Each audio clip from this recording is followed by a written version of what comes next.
Are we alone in the cosmos? I see DMT as a technology with many functions. I've been shown every federation, every spacecraft, every type of alien, and of course we are aliens too. Galactic citizenship is a noble ambition, but interdimensional citizenship is close at hand. Holy shit. I never thought of it like that, but yes. The amount of entities, the variety from tiny little elves to ginormous, and you're trying to understand how can they fit on this tiny ship, right? It was an intergalactic Noah's Ark. What do you mean? It's like the most democratic alien communication tool that you could imagine, that we are only just beginning to learn. It's a dream, really, for anyone who wants to explore DMT in the most beautiful and optimal setting that you can imagine. You don't need to be Elon Musk. You don't need to be sitting on billions of dollars. Fractal chrysanthemum of sacred geometry that just kind of pours in, and there's this almost like warm, buzzing feeling as you're kind of traveling. I've been there. I became a triceratops once. It was amazing. Yeah. I mean, this is hyperhumanism as opposed to transhumanism, which is what I keep talking about, this idea that we don't know what we are yet.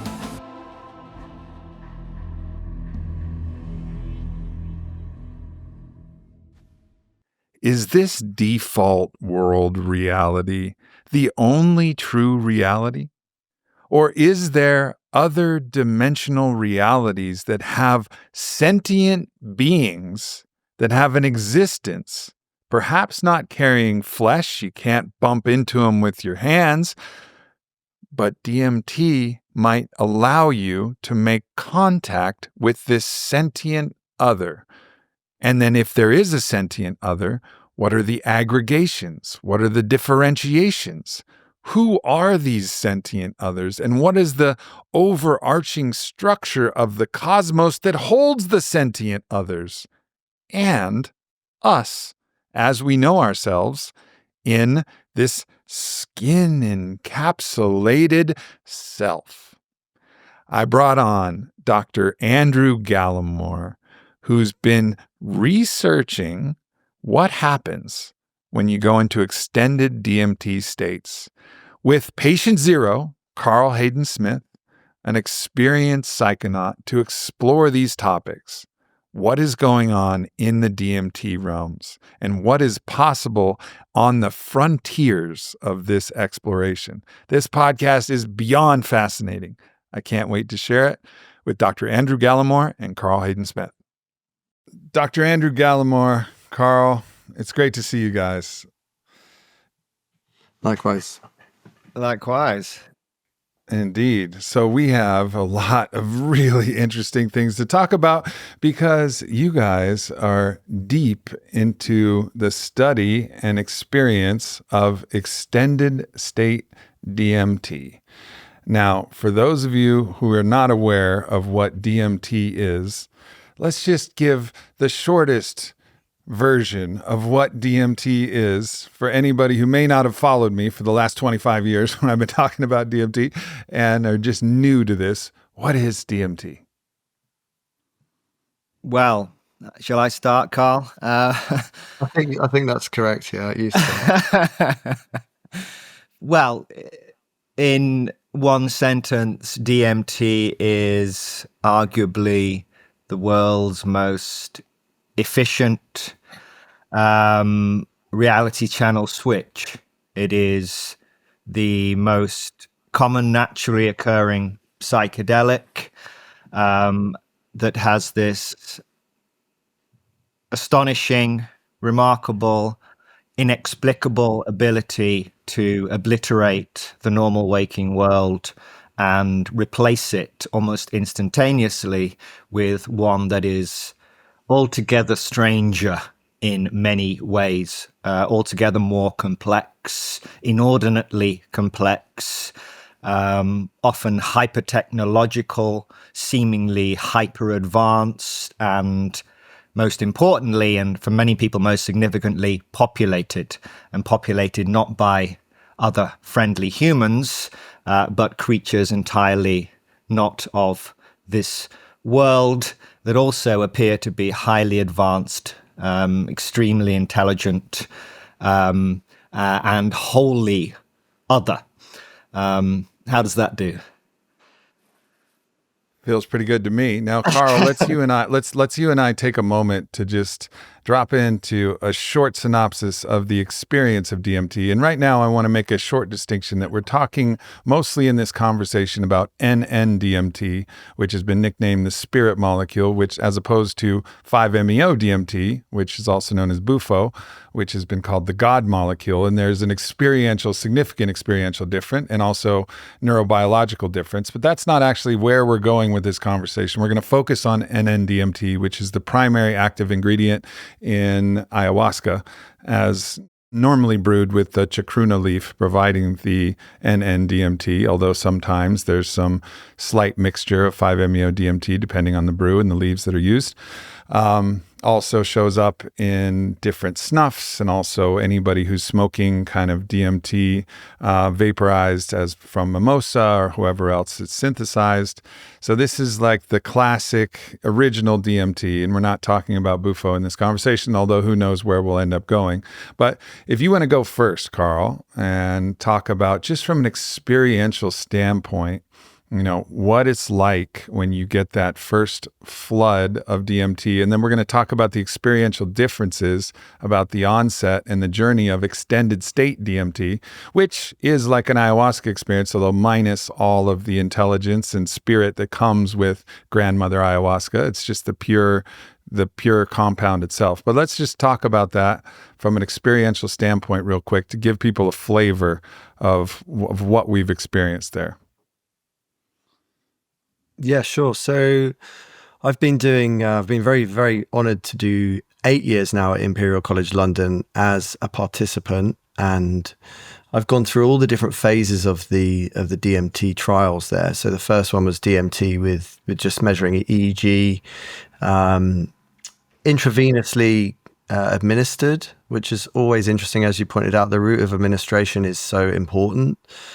If we compare ayahuasca with injected pure NN-DMT, as Andrew mentioned to me, it's about 20% active, the DMT in ayahuasca in the brew. So you're taking 100% DMT when you have it intravenously given to you in one of these trials. And yeah, it's on top of the fact that I'm then getting my brain scanned and being inside a scanner. I think the experience is, as Andrew says, it's extremely other. It's extremely, like you're plugging into the matrix. You're plugging into this holographic reality where there are entities galore, depending on how lucky you are and the dose that you've received. But there seems to be this other parallel world that you're able to access. And and depending on whether you're having any extra accoutrements, like having an fMRI scanner involved, then you'll ramp up the intensity. So when I first had my first scan, having my brain scanned at the same time as being injected with DMT, it was almost like the cosmic joke was given up. So immediately the amount of entities that arrived en masse, all very concerned for me, because they were like, they almost showed me the sort of the 5-MeO flash. They were like, you're immortal, but you're in a human form right now. You're not scheduled. What's going on? And I had to spend the entire time trying to calm down the entities, explaining to them, I'm actually being studied over on this side of the equation. I know you're the guys that normally do the scanning, but they were just like, yeah, you're immortal. Don't die right now. This is not convenient. What's super interesting is 2 weeks later, I had to go back in and have the same procedure. And it's almost like the boy crying wolf. So because I had to go back in 2 weeks later and have exactly the same dose, exactly the same situation, I was in the same landscape, the same hyper-real sort of holographic landscape, but no entities came. As if to say there is some sort of intelligence there.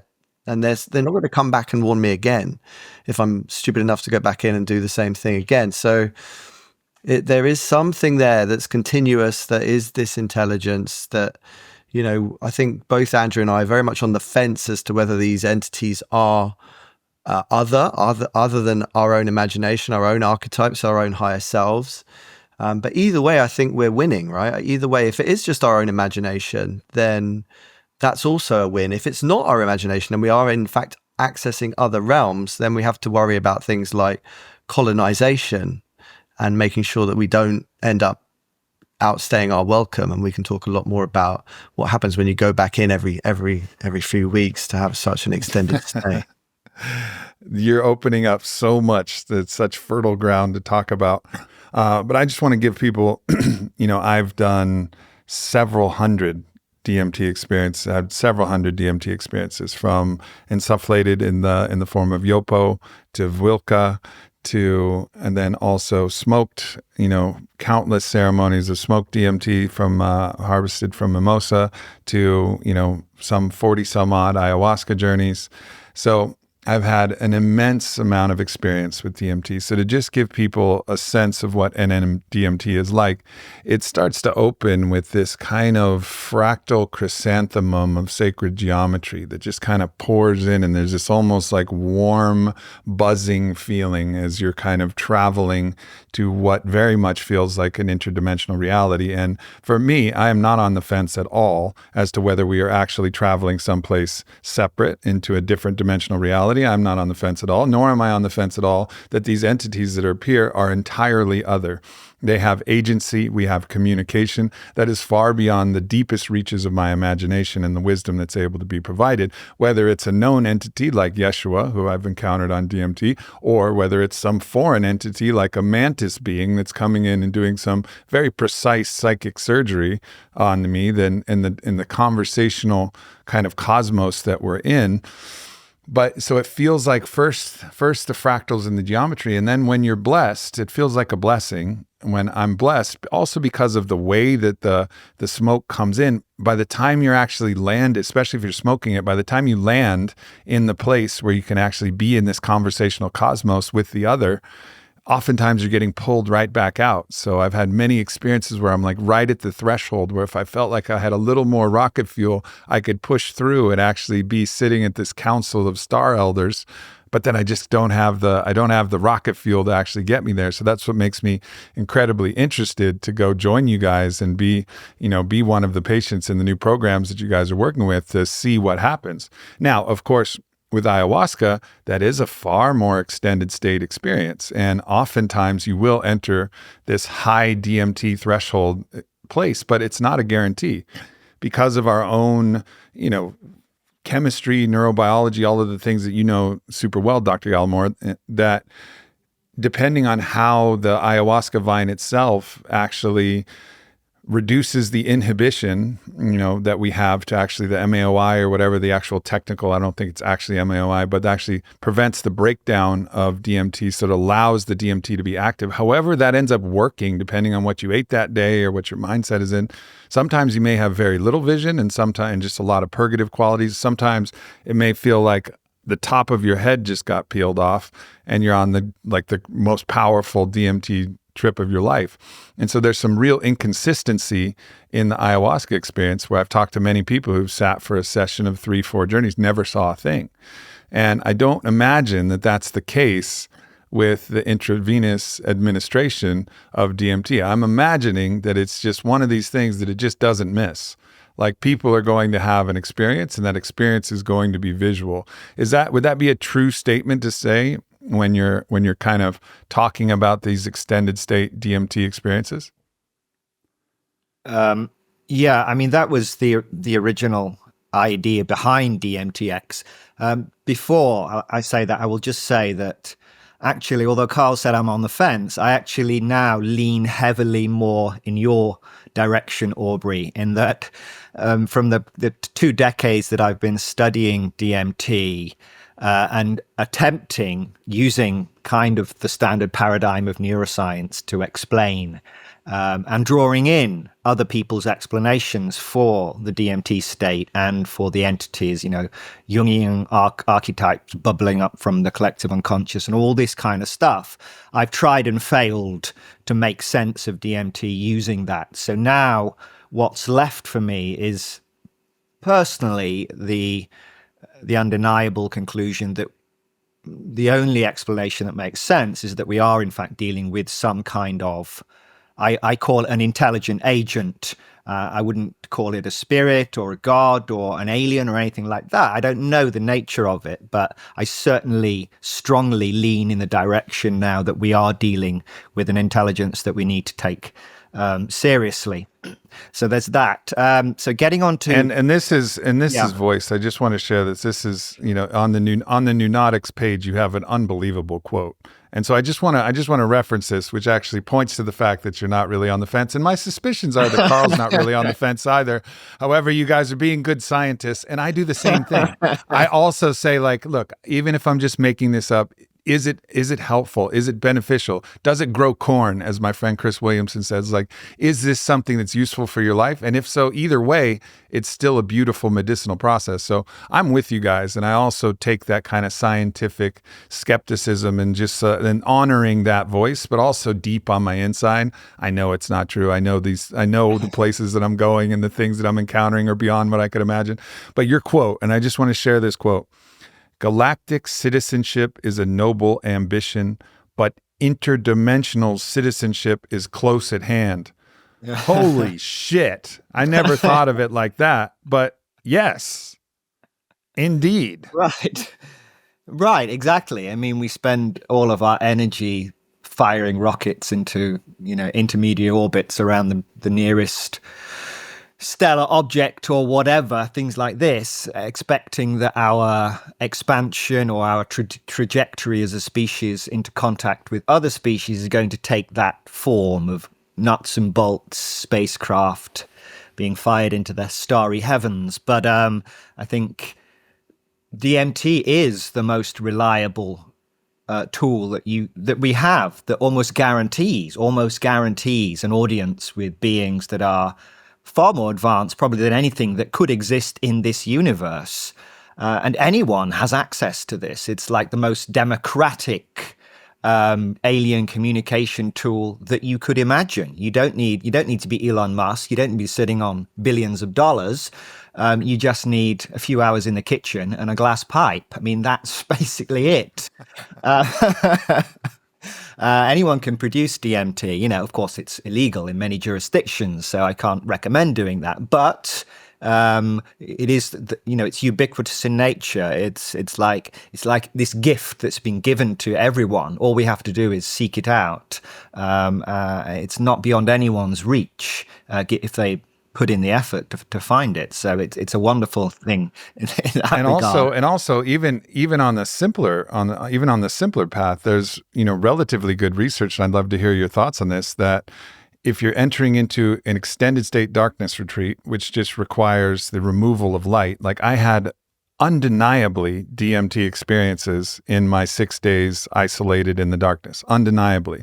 And there's different theories about how the excess melatonin then converts somehow into additional DMT. I don't know exactly. I don't think anybody's exactly figured that out, but maybe we'll be on the path to figure out that pathway from a scientific perspective. But there's also some good research that endogenous DMT is accelerated when you do hyperoxygenation practices like Wim Hof breathing or shamanic breathing or Stan Grof's holotropic breathing, and that actually breathing increases DMT, which accounts for a lot of the visions. I've been helping facilitate breath work for 6 years now, and fundamentally people are having visionary experiences that are very similar, maybe without the exact fractal geometry, but experiences that could be more easily explained if you actually understood that you're creating a surplus of endogenous DMT, which has now been kind of shown exists. So this is ultimately a fully democratized substance. This is a naturally occurring psychedelic, not only in the plants that are brewed in ayahuasca, but exists within us as well. Exactly, yeah. We're going to get to the darkness retreat a little bit later, I think. So it's one particular aspect of DMT that we're particularly interested in, is our own source of DMT, endogenous DMT. We know it's produced in humans. We don't know a lot of how it's regulated or even its function in humans, really. So yeah, we can definitely get to that. But back to DMTx. So Carl was saying, and you were saying, Aubrey, that about there's a couple of problems with wouldn't say problems. I used to think of them as bugs in DMT. Now I think that they're more part of their features. The main one being that DMT is very short acting. It's a few minutes. It's like a roller coaster ride. You're blasted out into this alternate reality. You look around wide-eyed for a few minutes, astonished, dumbfounded, don't know what to make of it. And by the time you've kind of calmed down and oriented yourself within the space, you're already being dragged back into the normal waking world.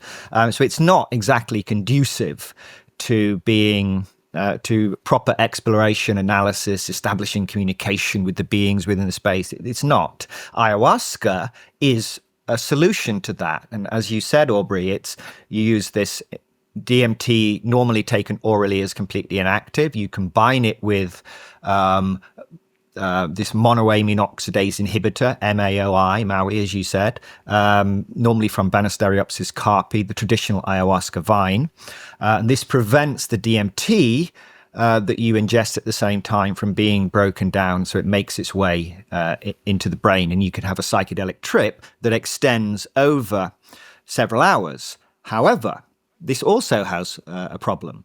As Carl said, the levels of DMT that are reached with a typical ayahuasca trip are less than 20% of the levels that would be reached when you smoke DMT or when you inject DMT. So a normal breakthrough dose of smoked DMT is several times higher than what you would ever achieve with ayahuasca. So ayahuasca is generally a much longer, drawn out, broadly somewhat more kind of gentle experience, although it is accompanied with what many consider to be rather annoying side effects, such as, profuse vomiting. Depending on how you look at those side effects. I mean, I think one of the reasons to do ayahuasca is because it's hard and because it's purgative. So there's mad blessings to the ayahuasca traditions and the full breadth of the medicine, which isn't excluded into this. But it is very curious, and I would also say that this 20% number is not exactly always 20%. Like certain times I've had certain doses, like the last time I had a full cup from Maestro Alberto of the Mestizo lineage, and he poured me a full cup of his special home brew. I couldn't imagine a more 100% type of experience, like any more, and I don't know if I would still exist. So it can reach that, but oftentimes it doesn't. And oftentimes it doesn't. And it's very erratic. It's unpredictable. And so if I'm, helping to speak to a group of people who are about to do ayahuasca, it's like you can't have any expectations. You may see nothing. You may feel nothing. You may purge nothing. You may just be kind of peacefully in this kind of warm meditation, or it could be the hardest experience of your life. You don't know which way it's going to go. So, and that's part of the magic and mystery and medicine of ayahuasca. But this is such an exciting way to explore, particularly what you guys are keen on and what you were mentioning, Carl. And I want to get into the entities because this is really, really interesting, because there is this common debate. Are we alone? Are we alone in the cosmos? Are we alone in the universe?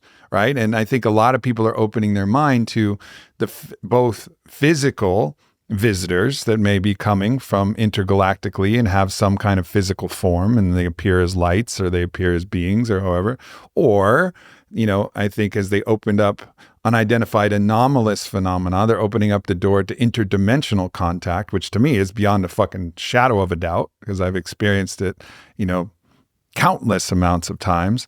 So we're actually looking at two different things, but ultimately, we're exploring the idea, are we alone? Is consciousness created just from our own brains and our own mind? And are we actually the only sentient species? Call it a species, I guess. I don't know if they don't have a body, is it a species? Are we the only sentience in the cosmos besides the other animals that we know here on Earth?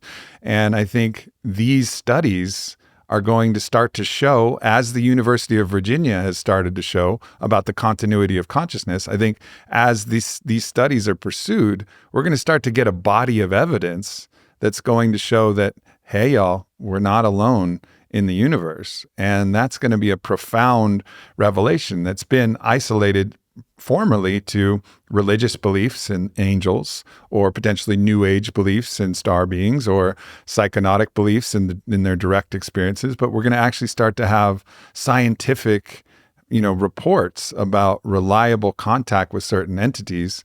And, that's incredibly exciting because it could start to settle some of these fundamental debates about who we are, where we are, and what there is to do in the universe. Yeah, if I can jump in on that, I think through these medicines, I've been certainly gifted a lot of sort of intel on, it's an absurdity to think that we are alone. I mean, I've been shown every federation, every spacecraft, every type of alien. And of course, we are aliens too. And we're very low down in the leagues, I would say. Partly the reason why we're not visited so often, I think, is because we're very much sort of ill-considered in the cosmic game, because we're constantly destroying our own ecosystem.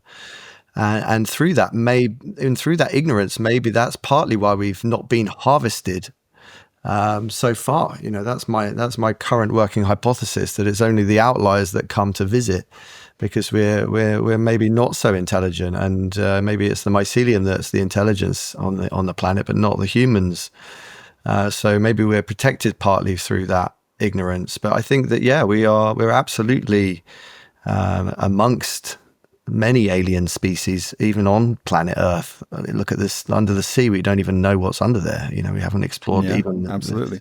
All right. So you said harvested. Now, harvested has a very negative connotation. So are you hypothesizing that there are benevolent entities and also malevolent entities in this kind of zoosphere of cosmic intelligence? Absolutely. I mean, I think it's a no-brainer that I've experienced the benevolence firsthand, which is why I'm kind of cautious about going too often into the DMT realms. I think 5-MeO-DMT isn't populated in the same way. I think that it is pure light. I think it's the top of the pyramid. It's like you as light, and I think you can go there much more often. I think it's, from what we're understanding, is incredible health benefits to do so. But to go into these realms, and as Chris found out and others have found out from these studies at Imperial, it looks like we're dreaming.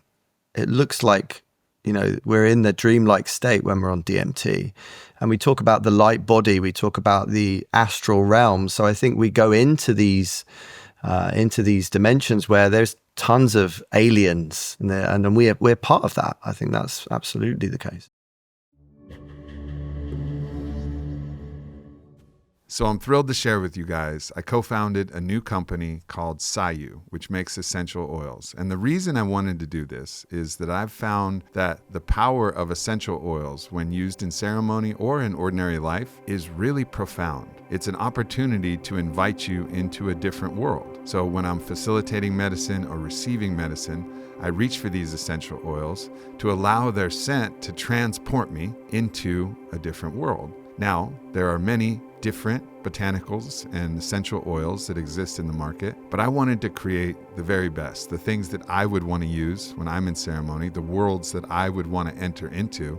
And so we got with the best formulators, the best ingredient suppliers, where everything is sourced in a beautiful way, all the way from the seed to the distillation to the partners where we're acquiring these botanicals, so many of them wild harvested, so many of them that really abide by the principles of a more beautiful world and a more beautiful relationship with the world. And the name Psilo is also really rad. I asked Matthias DeStefano, what is the word in Atlantean for earth? And he scribbles on his notepad in Atlantean, so he really knows this language. And if you believe that or not, it's up to you. But he said the name was Psilo, S-A-Y-U. And so we called the company Psilo, S-A-Y-U, because it's a relationship with the beautiful array of flora that exists on our planet. So we created 6 different blends that invite you into 6 different worlds. The first world, of course, is Arcadia, the name of our festival. It's a scent that brings you this feeling of joy and connection in this unique blend called Arcadia. And then there's Valhalla, the smell of steel and leather, a more masculine scent, and the smell of the earth and wood. And then there's Eros, which is this delicious smell of both vanilla and spice that invites you into a more erotic state. And then there's Elysium, just like the heavenly fields that bring a sense of peace and calm.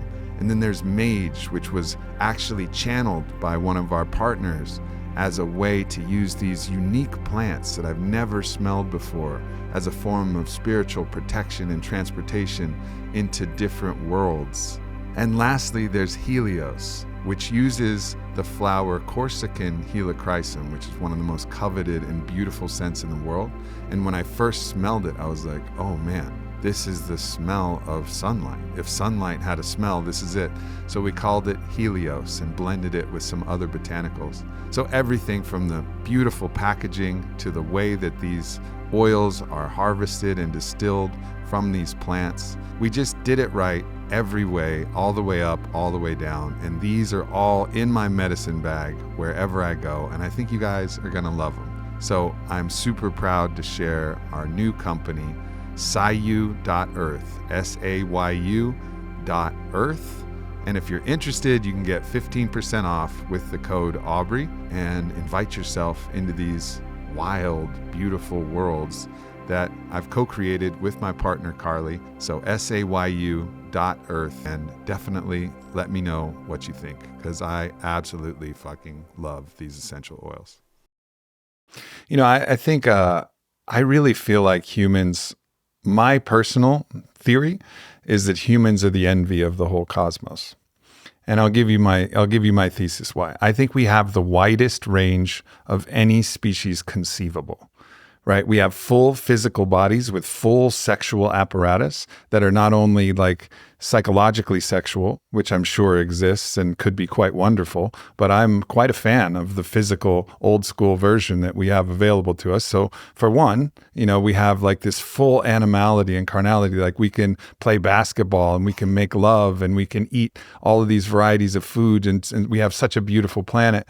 And we have the ability, if we harness it, to reach our own level of Christ consciousness, as Christ, you know, kind of paved the way, and potentially many Buddhas before him and after him who've also paved the way. And also for us psychonauts, you know, brief glimpses, these satori's, these moments where we get to merge with the fabric of the universe itself, God, which is a word I'm now super comfortable using because I feel God, I know God, you know, in those experiences. And when I have a big, you know, 5-MeO experience, I just lay back and just say, God, God, God, God, God. Like, wow. Like, so we have the ability to reach the whole range, all the way Atman as Brahman, our Godhead enlivened and lit up like a Christmas tree from, you know, from the greatest Christmas tree of all time. Or we have the ability to be in the full expression of our carnality. And so I think my own thesis is that humans are kind of in this golden zone where we can also commit absolutely heinous atrocities, for sure. And the amount of pain we can experience is also available. But this is like a gambler's paradise. You know, like if you want to be on the riverboat, like as a human, you may experience the very worst in the universe, and you can experience also the very best. Like we got range. And I think that's it's a beautiful kind of, at least from my own mind, of being like, yeah, like I would choose human. You know, I would choose human again and again because there's so much available here that's beautiful. And also, I don't know what it would be like to be one of these other entities that I experienced. They seem quite happy, full of laughter, full of love, full of wisdom, full of peace, you know, full of connectedness to the cosmos. So, but I'm holding it down that we got something special here as humans too. 100%. I mean, this is hyperhumanism as opposed to transhumanism, which is what I keep talking about, this idea that we don't know what we are yet. I think if we think of ourselves as discrete humans, when in fact we are half bacteria and we're covered in fungi, you know, we're 3 queendoms enmeshed in this sort of a nested ecology. So that as soon as we realize we are the jackpot win, it is a jackpot win to be human for 1,000 months. It is the envy of the cosmos. Absolutely agree. But I think it's a case of like, you know, we're talking about peeking beyond the veil, and we're constantly trying to peek beyond the veil, but we don't want to, we want to have a human existence as well. So I think it's really about the balance and making sure that we stay rooted, but we travel far. And I think, like you say, with these technologies like DMTx, we have that ability. Carl, tell us some stories, man, because, you know, you seem to be someone who, you know, like myself, have a particular aptitude and a particular tolerance, shall we say, for, quite intense psychedelic experiences, and have been blessed with the ability to navigate these while retaining, memory of the experience and some navigability. So tell me some stories about these experiences. You were patient zero in getting this extended state DMT. You were the first one to do it and stayed through the studies, and I'm sure you've had your own personal experiences, which you don't need to talk about, but it's clear when I look in your eyes that you're the type of man that has explored beyond the boundaries of the laboratory. But so tell us just some stories, about some unbelievable encounters that you've had with these other intelligences. Yeah, absolutely. Well, I'll stick to what I've learned from being subject zero. I mean, I got the term thanks to Andrew from surviving 3 months of DMTx. Me and Chris called it DMT Church. So it was really a deep surrender into the fear, and I was lucky to not have any anxiety ratings, because one of the things they're measuring is anxiety, as well as transformation. And we'll talk more about how to improve those protocols by going into nature as opposed to hospital wings, which you always associate hospitals with, with not so great things like death and dying and disease. And, in the same hospital bed that I'm doing DMT, somebody may have died earlier that day. So it's a context that is very easily improved, I think. And I think a lot of the... Yeah. To say the very least, I mean, the whole system there is just it's imbued with fear, exactly. Right? Like you're in a giant fear quagmire in a hospital. Everybody's afraid, and the whole medical system is so much based on this. So not only in the physical settings, but the energetic settings. And then also, I believe in the early studies with Strassman, when he was studying DMT, didn't they have like an anal thermometer that they had inside people? So everybody had these visions of getting probed anally by aliens. And that's where this whole concept came. But it was actually because there was literally something in their ass. Yeah, well, I'll leave that to Andrew to discuss. But I mean, I think absolutely. I think 80% of the medicine is the context. Of course. And if we think about so far where we're at with the psychedelic renaissance, all of the data is fundamentally skewed because it's done in hospitals. So you're not getting optimal results. I think obviously we have naturalistic sort of studies as well. But I think if we can improve the base level data in terms of the data collection, then it's a no-brainer. But in terms of stories, I always see these motifs on DMT. I always have a signer at the bottom sort of right of the corner. There's like this energy or this female presence that's going, yeah, do more DMT, thumbs up, or no, you've done enough now, just take it easy. So I'm getting this signer in the corner in the middle of my DMT visions. I'm always seeing this light language that's very holographic. I can walk around it. It's like language made of architecture.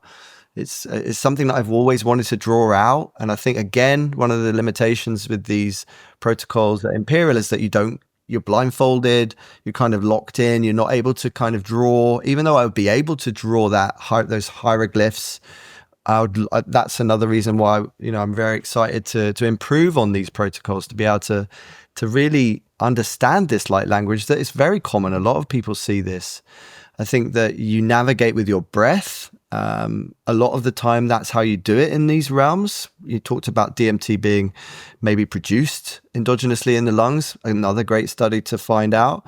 But yeah, so when you're going in at very high doses in an extended state, I mean, one of the things that what I'm picking up from these intelligences, these entities, is they're like, oh God, not you again.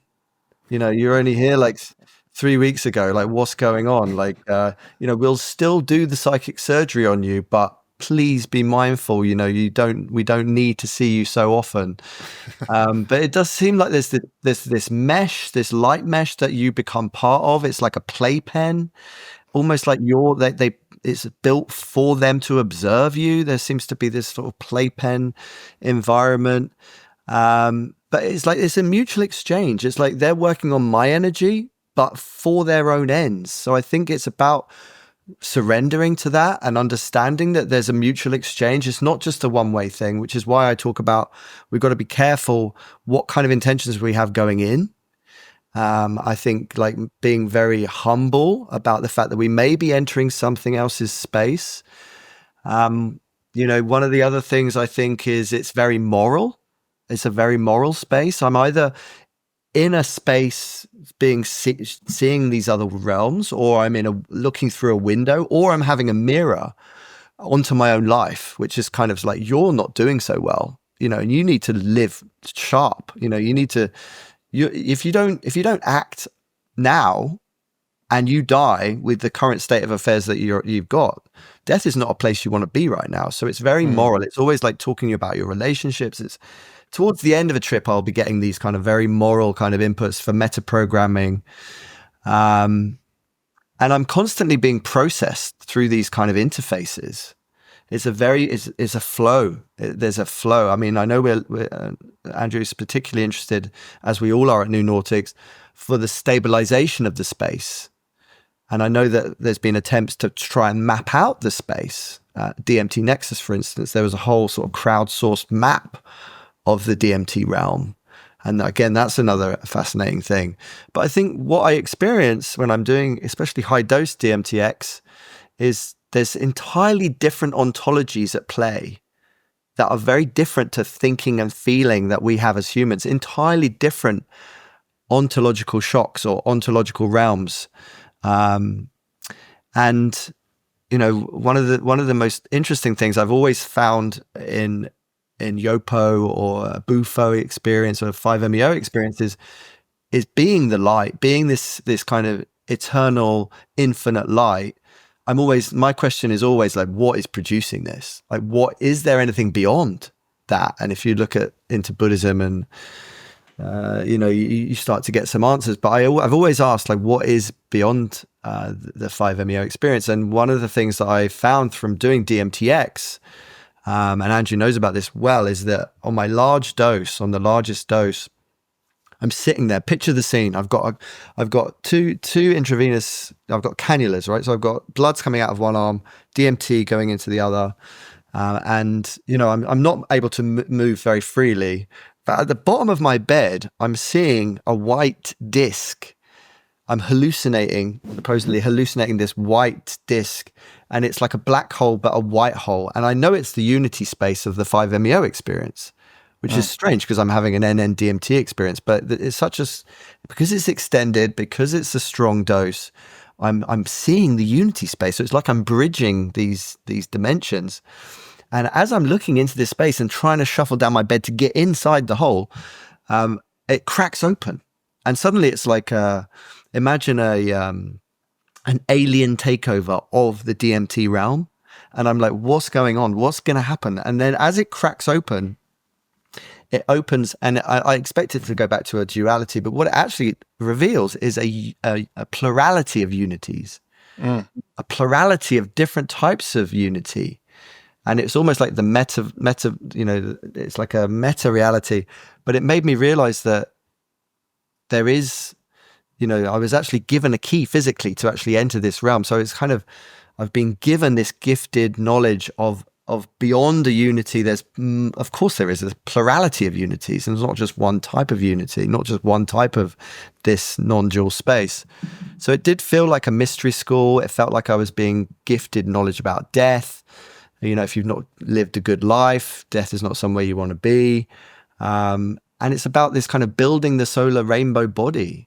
It's about surviving, learning how to die well, using these tools so that when you actually die, you don't die. I think that's one of the big messages.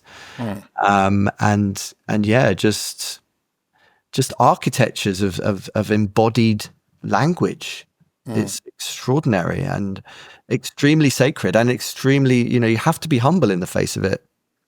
No doubt. Humble and in a way fierce. And I say that because there are entities that you can just feel. You feel the energetics of them, and it's like, oh, this is not an entity that I want to fuck with, And ultimately, some of these entities, I have a whole series of different strategies depending on the strength and gravity of these darker entities about what to do. Some you can kind of dismiss, some you can call on other helpful allies for, some you have to contest with. There's a whole, I won't get into my whole philosophy on psychonautic, gunslinging here in this, but you have to be both wildly humble, but also have the sword of your discretion sharp, and to know like when you're in a safe place. And what I've found in multiple experiences is if you ask an entity to leave, or you're afraid and they're a benevolent entity, they'll leave.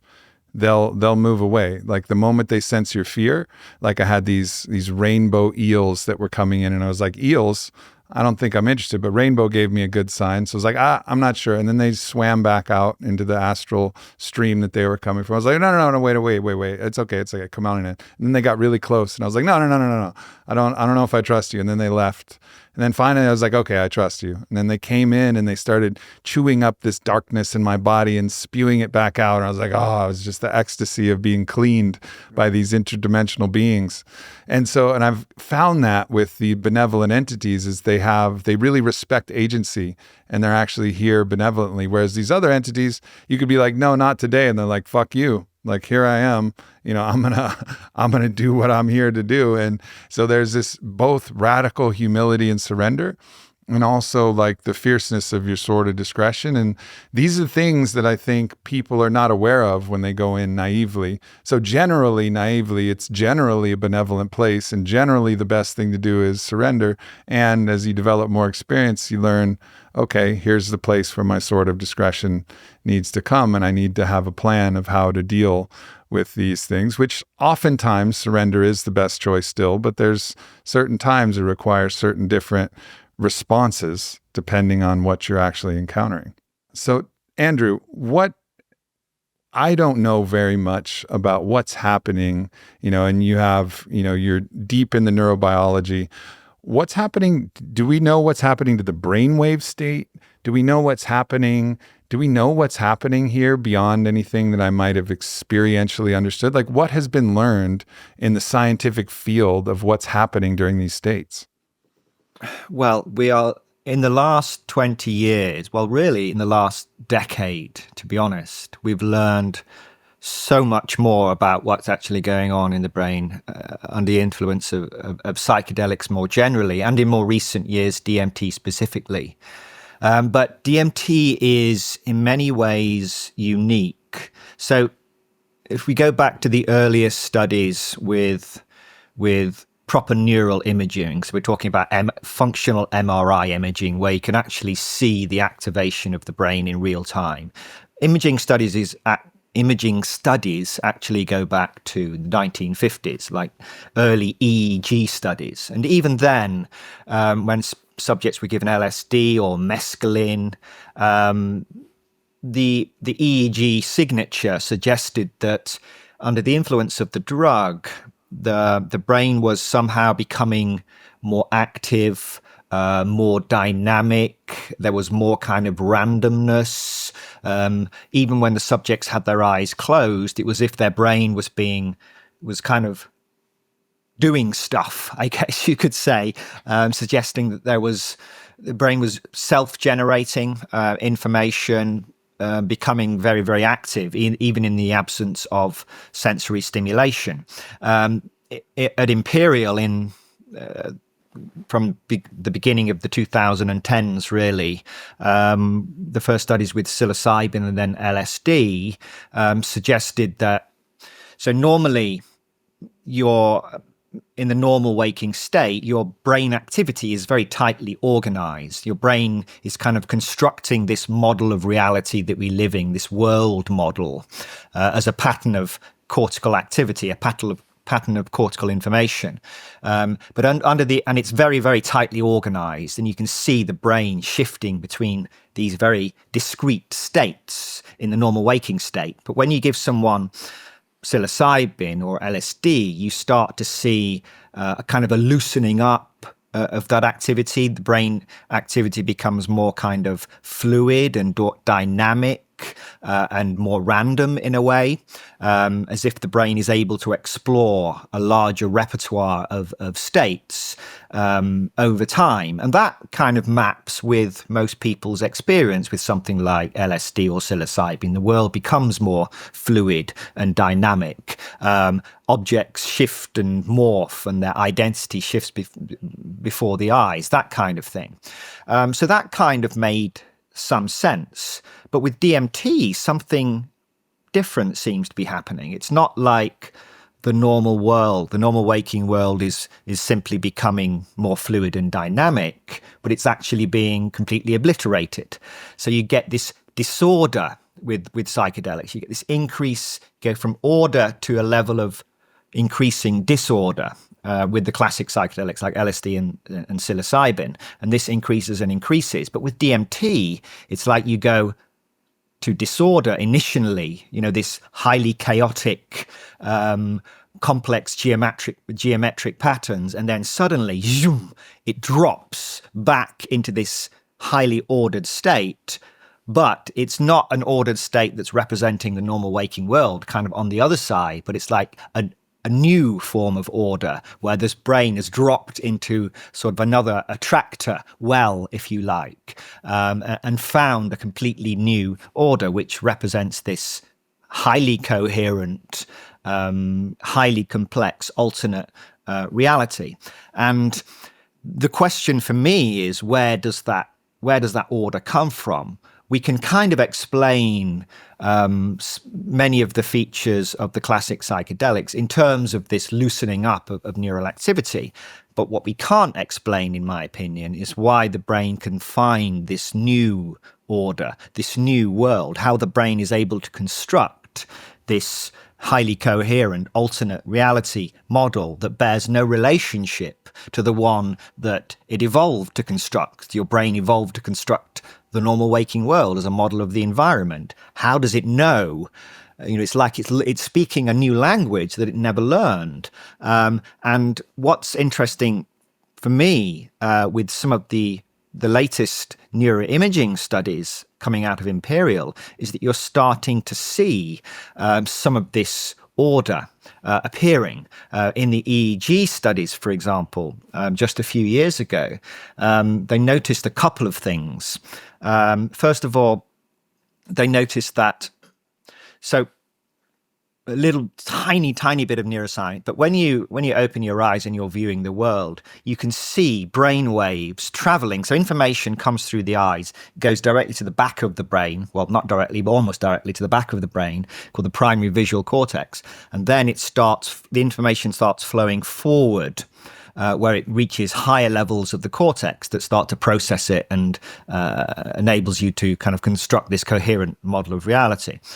So you can actually visualize these brain waves moving forward across the cortex. You can also see them moving backwards in the opposite direction as well at the same time. So you have this bi-directional pathway of brain waves. Now, when someone closes their eyes, normally, this is normal waking state, these waves traveling forward, they actually stop, right? And that makes sense because your eyes aren't receiving information. And so these brain waves, you see the massive reduction in the brain waves that are moving forward, i.e. from the environment, these sensory brain waves, if you like. Now, interestingly, with DMT, and again, this was noticed first by Jordi Rieber with ayahuasca, no less, is what he noticed is that even when subjects had their eyes closed under the influence of ayahuasca, he could see that the information was flowing forwards from the back of the brain as if they were seeing with their eyes shut. And Chris Timmerman's group also saw exactly the same thing in that when they injected them with DMT, even with their eyes closed, their brain activity looked almost indistinguishable. Certainly the EEG activity was indistinguishable from somebody who was sober and had their eyes open. So it's quite literally as if the brain is receiving information from who knows where and processing it like sensory inputs. So when you So you are literally observing another world with your eyes closed, and your brain is processing the information from that world as it processes sensory information from the environment normally with your eyes open. So that, to me, that's astonishing. And it's like, where does that information come from? I mean, in the papers, they talk about system noise or spontaneous cortical activity in the lower visual cortices. And my response is, does that make any sense? Does this feel like spontaneous, noisy cortical activity that's just being generated by the brain because it's stimulated by a psychedelic? No, it doesn't. To me, this looks exactly like the brain is receiving some alternate source of sensory inputs that is directing that experience. I see the DMT world as a directed world. I believe that you're not literally going anywhere as such, but you are gating the flow of information from some intelligent agent, right? They have control. You are basically giving them control of your cortex. You are saying, okay, my cortex is in this very fluid and dynamic and highly sensitive state. You guys or girls or whatever you are, you have it now. Your cortex is like a stage. They are the directors. They control the visions. I always say you don't break through into the DMT world. The DMT world breaks through into you. They have control of your cortical world building machinery for a few minutes or perhaps longer than that. And they are directing. Your cortex is merely the stage, and they are directing the visions. And so let's talk about, and the they, the they answer to me is, I think there's entities and there's also God. And God is this field of energy that the immanence of the transcendent God, the immanence appears as sacred geometry that eventually takes form in molecular structures and then everything else. But it's geometry. It's geometry all the way up and all the way down until it actually finds the density of where we are now. But you're actually tapping into the Godhead as it's articulated in its immanence, rather than just the pure transcendent state, which potentially with the 5-MeO we may get a glimpse at, but still it's still filtered through our own hermeneutic prism, the way that we see things and process information and our own limitations as a singular being. But nonetheless, so that aspect of, for me, how I've reconciled the they, it's not necessarily like one being is transmitting a particular movie to me. It's like I'm entering into a realm that's actually all contained within this universal multidimensional cosmos. But that being said, I think, and that's just my personal feelings on it. What about safety? Because there's a lot of people, I even saw Elon Musk tweet something that referred to ayahuasca as gigafrying the brain. I saw that. Right. And I was like, bro, you've never done it, maybe do it first. I really appreciate so much of the things you've done, but it's a little out of your realm. You got to do it first, and then before you start to say things like gigafry and get people freaked out about what what's does that happening even mean? here. Yeah, exactly. So ultimately, what have you seen? Because you guys have studied safety. Safety was the primary objective, was to determine safety. And then you also reference briefly, not only is it potentially safety, but maybe actual health benefits, with, neurogeneration or neuroplasticity or, BDNF, the ability to form new connections. So what are we talking about with safety and health of the brain and overall organism that you guys have seen from these studies? I mean, Carl touched on the safety, sort of spiritual, that kind of safety, which I think is very important. Personal, psychological, spiritual safety is, of course, important. But when people talk about safety, they're normally talking about physical safety. Is it going to make you go insane? Is it going to gigafry your brain, whatever the fuck that means? The short answer is no, it's not. It's actually... the safety record of DMT it's up there with, the other psychedelics, really. The classic psychedelics have a remarkable safety record in that they are at least physically completely non-toxic. DMT, you can pump somebody with DMT for, there's a group in Basel, I think, who have just done a 2-hour DMTx trial, which they just literally published earlier in the week, I think, or last week. And it's completely safe. It has no neurological toxicity whatsoever. The brain is very comfortable with it. The fact that the brain is able to absorb it so readily and get rid of it, metabolize it. It metabolizes it as if it's metabolizing one of its own neurotransmitters at about the same rate that it metabolizes serotonin or noradrenaline. It's perfectly at home with this molecule. And so, in fact, it seems, as you said, it's likely to lean in the opposite direction, not in just safe, but actually beneficial. And a number of studies now have demonstrated that not just DMT, but LSD and psilocybin are either neuroprotective or positively neuroregenerative, that can actually stimulate the growth of either new neurons or new connections between neurons, which is a remarkable thing. So you can imagine someone with stroke, for example, DMT. There's actually a study that's going on right now in the early phases, I think, of testing the ability of DMT to protect the brain in stroke patients. We know that DMT, it binds to this what's called an orphan receptor, which is a receptor in the brain that doesn't seem to have anything endogenous that sticks to it. This orphan receptor called the sigma-1 receptor, when DMT binds to this receptor that's found in neurons, it actually protects the neuron, protects the brain cell in a very low oxygen environment. So when you have a stroke, blood supply, oxygen supply to a certain area of the brain is compromised, and those areas of the brain, they start to die quite quickly. And this can be catastrophic, lead to death, or it leads to massive kind of debilitating disabilities. And so if you can protect these brain cells during that acute stroke period by infusing DMT into someone's bloodstream, then this could potentially be a revolutionary treatment for stroke. And that also could be, in fact, why we have endogenous DMT.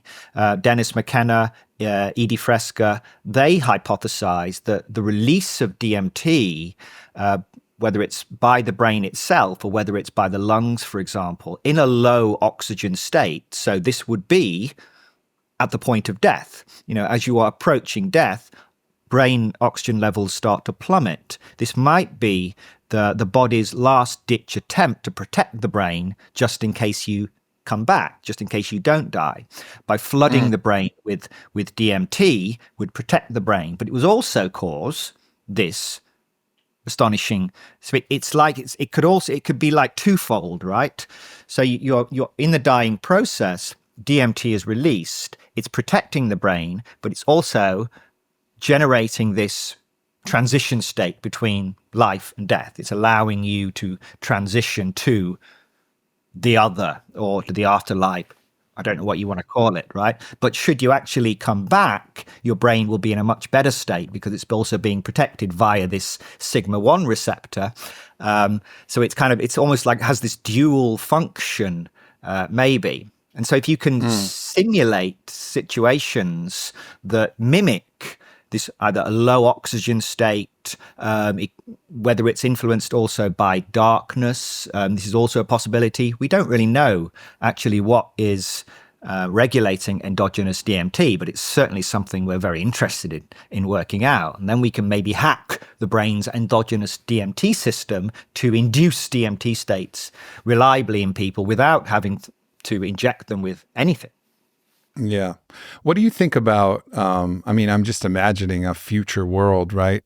Football player comes off the field, gets a concussion, MMA fighter just retires and they're on a pathway towards CTE and, their brain is in some state of cognitive decline from that. Could you, and obviously we haven't shown this to be true, but it seems to me that you could hypothesize a world where we start to see actually the neurogenerative properties that are being started to be hinted at by some of these compounds be almost like a first line treatment in some ways. Like you get out of the concussion tent and they're like, all right, you're going to miss practice for a few days because you got to go into a DMTx experience, and we're going to actually repair the brain and let the Mantis Beings come in there and do what they need to do to help you to help you out here, buddy. You know, like I could almost see that as just maybe not a definite outcome of where this is going to go, but possible, you know, because I felt personally like there were certain times where sometimes it's like little doctors, like almost like tiny little beings of light that are working on all different levels of my body, sometimes larger beings that are working. It's either the doctorcitos, I call them, like the little doctors that are working to fix things in my brain and my body, or it's sometimes like a big doctor, like the head doctor, which was this interdimensional mantis being that was doing this very acute, you know, surgical process with these kind of, you know, arms, these arms of light that were kind of moving into my brain and adjusting things. It's incredibly profound, you know, to me, just the possibility of what it might be like to go into this intergalactic, interdimensional hospital and be like, hey, y'all, you know, I got beat up a little bit here. I love you guys very much. You know, I intend great things and good for the world, you know, like asking here humbly for all the support possible. And I just wonder, you know, I wonder from just the neurobiological factors that you could measure and also the psychospiritual factors, which I think are going to, you know, be shown to continue to be more interwoven, if this is going to be something that's not only beneficial for potentially strokes, but potentially CTE, potentially, you know, other forms of cognitive decline. Yeah, I think so. And I think you're going to see, I imagine in the future, every ambulance will be stocked up with DMT to treat people, you know, on the field or in their home. You know, when the paramedics arrive, they will be set up to give you DMT. And why not? I mean, there's this weird stigma. Oh, it's a psychedelic drug, but no, this could be a revolutionary treatment and a revolutionary neuroprotective and neurorestorative, neuroregenerative agent. Why wouldn't we be using it? And I think we're getting past that stigma now. DMT is entering a new golden age, and we're seeing that with studies with depression and PTSD, and people are accepting now that these aren't just drugs, quote unquote drugs, but these are, I see them as technologies. I see DMT as a technology with many functions that we are only just beginning to learn how to use. And I think that's only going to increase in the years. Well, and you guys, you know, so you guys are doing something pretty remarkable. You're setting up, you have something in the Caribbean, you have a license to actually study not only DMT, but any psychedelic compound. And so you now have this kind of very interesting carte blanche to create the most incredible context. And, you know, Andrew was very, you know, was very sweet to describe you, Carl, as a kind of contextualist, like a master of the context, a master of the set and setting of the experience. So you guys working together with the, you know, the peak, you know, the top medical practices and studies that need to be done in the greatest context possible with the widest spectrum available of psychedelics. I mean, when I heard what you guys were up to, you know, thanks to our mutual friend, Donnie, who goes by the name Savage, but it was like, holy shit, like this is incredible what you guys have. And that's captured under Noonautics.org for anybody who's interested in checking that out. It's Noonautics, like astronautics or psychonautics.org. And I can't wait. I can't wait to go. You know, first of all, number one, personally, but I'm also just so excited about what this could mean for the world. Yeah, I think it's a huge opportunity, and I'm very grateful for my time at Imperial that's led to this opportunity to really improve those protocols, to do it in nature, you know, to imagine a scene where you can go have a light breakfast and you go off and snorkel on the barrier reef, and then you come back and you have a Lomi massage for a couple of hours with 5 people massaging you in a really mindful 10-handed massage, unlike what I get at Imperial, which is basically a body scan whilst I'm in a scanner going, now relax your legs, Carl, now relax your arms, Carl. So, then you have your hyperbaric oxygen chamber to get your oxygen just right. So my role at Noonautics, at Alephsis, which is what we're calling the retreat, is this idea of context engineering. So what is the perfect pre-context for going into one of these DMT extended state experiences? And of course, you want to be you want to be in your parasympathetic nervous system. You want to be completely relaxed. And then you want to have some sort of special post-context. The integration is something, again, Imperial can't spend a lot of time.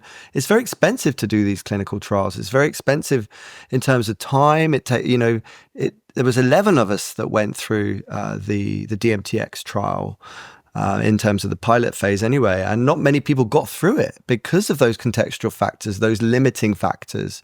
And then it takes another 2 years to publish. So it's a 4-year process to publish a tiny amount of people, whereas in the Caribbean, we can have a plug and play model. So we can have the world leading institutes like the Beckley Foundation, like Imperial, like the group at Basel, like the groups all over the world now doing DMTx, to come to the island and actually have this carte blanche, as you talked about, to do other protocols. So, we could do the heart protocol on Monday, then DMTx on Wednesday. You can do DMTx twice in the same week.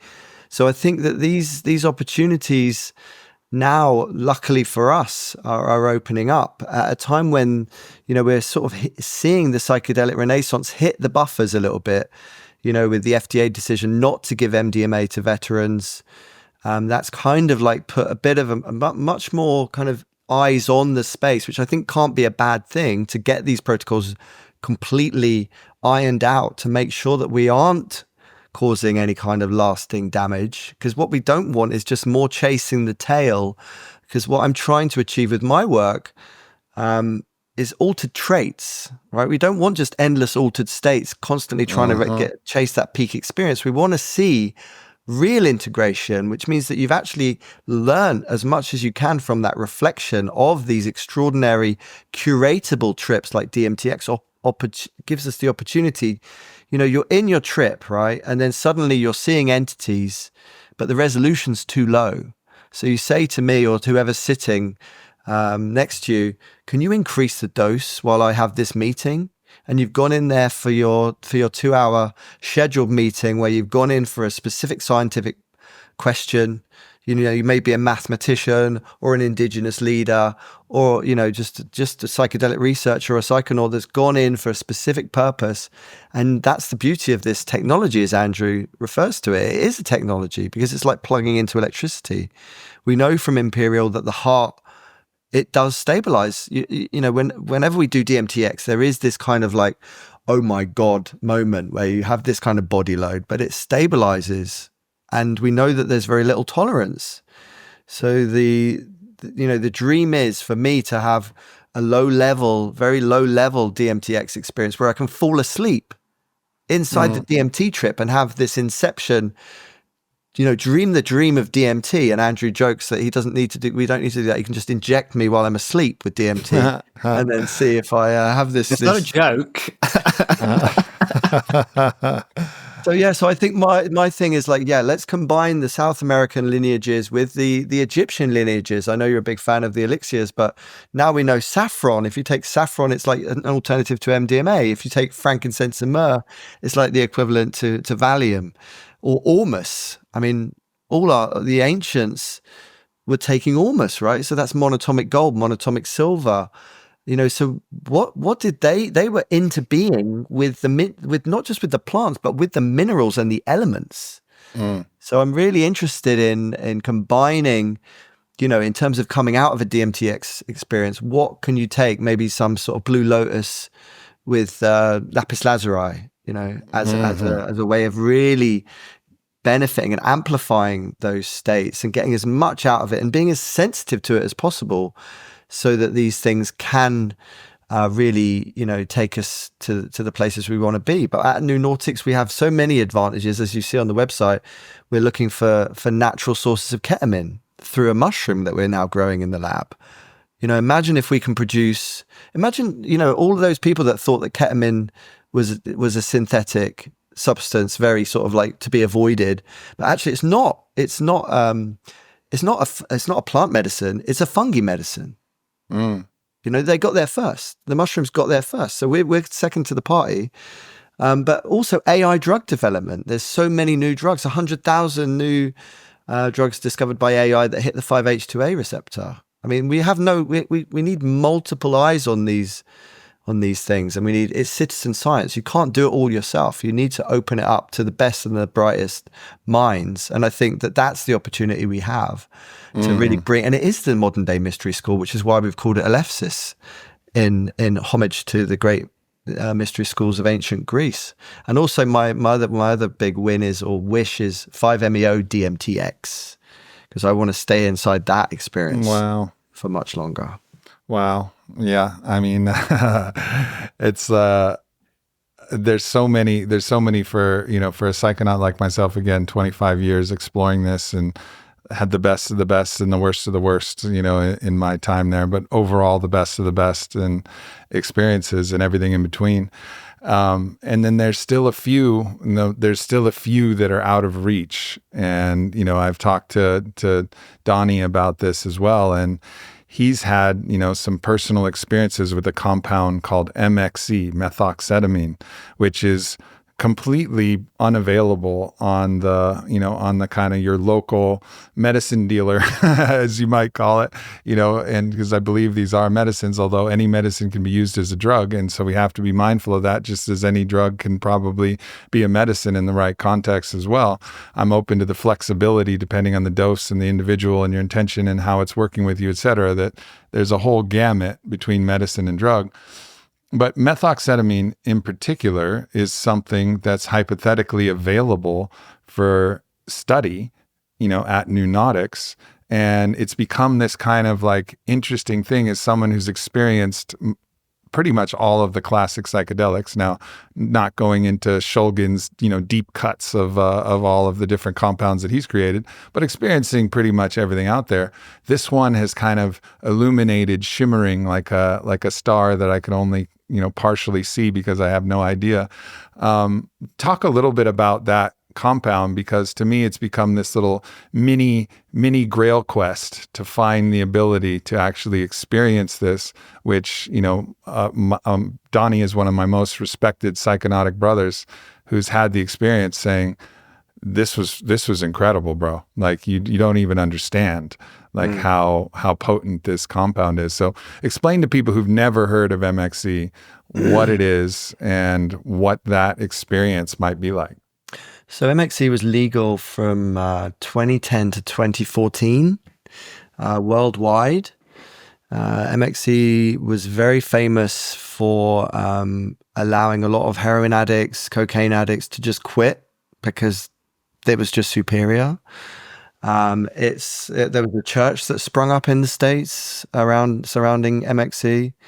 And I think it's an extraordinary medicine because it's kind of 3 drug actions in one substance. So you have this sort of opiated relaxation where there's kind of no anxiety whatsoever.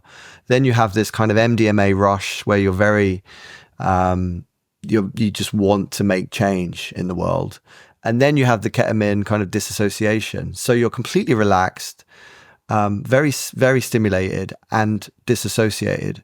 So it's like the ultimate meta-programming tool where you're like, the first thing you sort out are those family blockages where you've not spoken to someone in your family for 20 years. That's the first thing you go and do, because you just have the will and you have this kind of like magic source. So of course, I mean, it is folklore. And of course, when we have something that has disappeared from the planet, people start conspiracy theories around it. But I have done many years exploring on MXE, and one of the most famous things for me was that it was a massive it was a nootropic. It was a smart drug. I won 10 million pounds sterling writing grants, and I put 5 grants together, won all of them, and some of them only had a 1% chance. And my boss at the time told me to stop winning.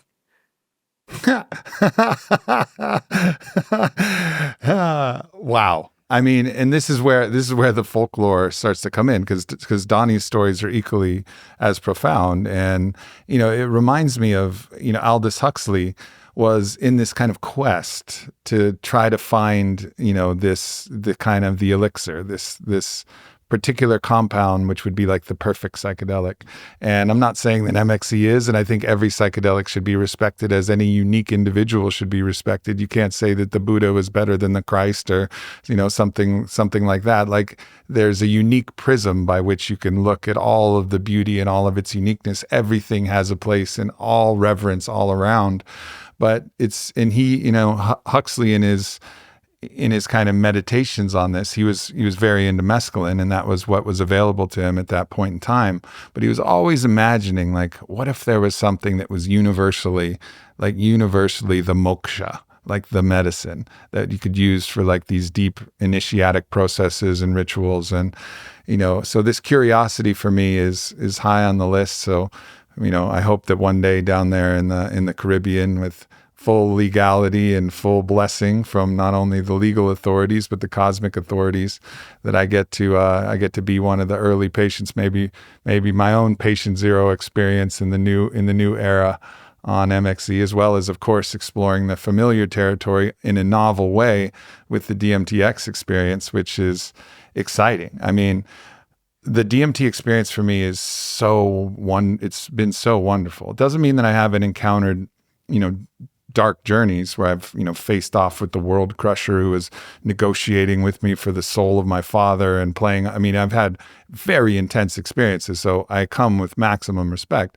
But overarchingly, the experience is highly pleasurable, especially if you strip away the nausea and the vomiting and the different elements that come with ayahuasca, which can be deeply uncomfortable somatically. But the experience itself, is something that, I come to with full respect, but no fear, just a kind of just the appropriate amount of reverence and awe and humility, as you said, but also like, wow, like what a blessing to have, got connected to you guys. What a blessing that you guys are opening up this possibility for, the return of the exploration. And not only the exploration, I mean, what you were describing as far as like a center, it's like the dream center where you're weaving in, the bodywork technologies and nature itself. I mean, nature is such a factor. Like anybody who's done mushrooms knows that, like, you do mushrooms in the house and you're outside somewhere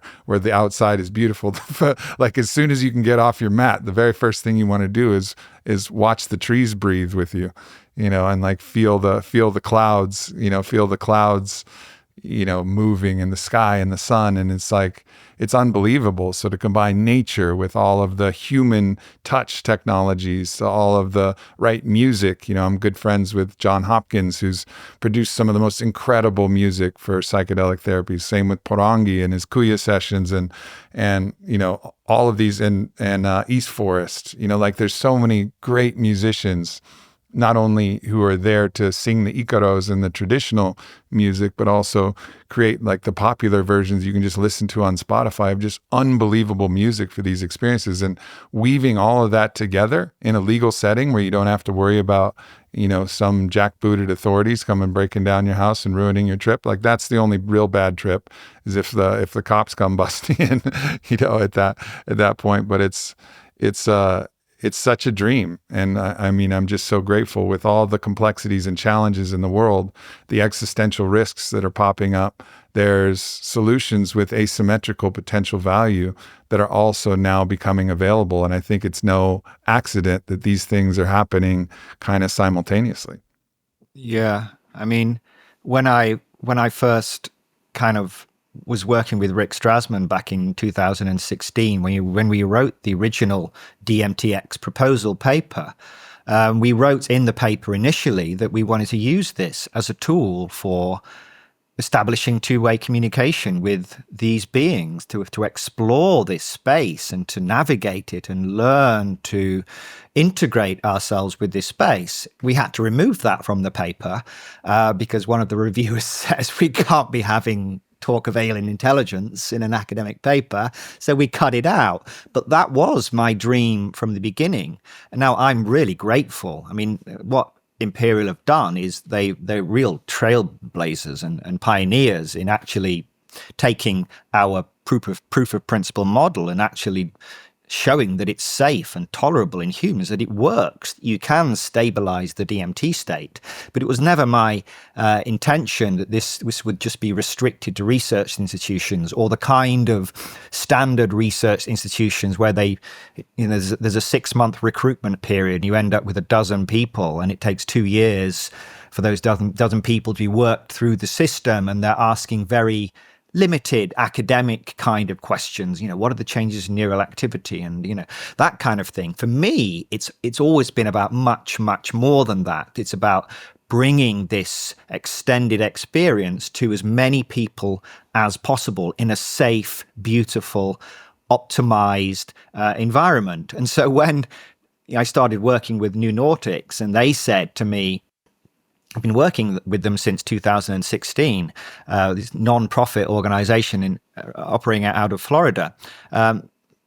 Egon, who's one of the directors, he called me and he said, we have this license in the Caribbean, St. Vincent and the Grenadines. So this beautiful island system in the Caribbean. They have this license. We can use any drug that we want, literally, any psychedelic.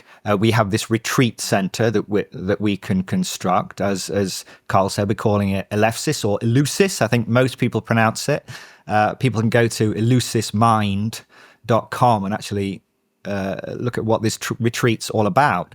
But what we can do there is completely go beyond the academic institutional model, where we can bring not just sick people or, that's not just the aim, is not just to bring in people who are suffering from, psychological conditions or whatever, or want to be healed, but people who want to explore, people who want to kind of navigate this space for extended periods of time, and being able to optimize that protocol such that it is a manageable experience, so that people can be gently induced into this state and maybe even control the level of their own state. So you can imagine them having some kind of tool, some kind of device in their hand where they can actually ramp up the experience, or if it's getting a bit much, they can bring themselves out. There might be drug combinations that we can explore.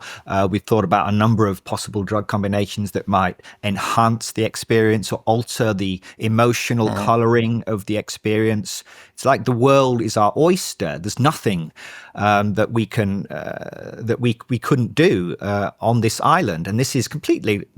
There's nowhere else in the world. There's going to be nowhere else in the world that could offer this, that can use any drug, that doesn't have to jump through all these bureaucratic and legal loopholes. We can think about drug combinations, and we can try them, we can develop them. So it's not just a retreat center that we're building, but it's also a research center, but a research center unlike any other in the world. I think it's a completely unique place. So people can come for 5 or 6 days.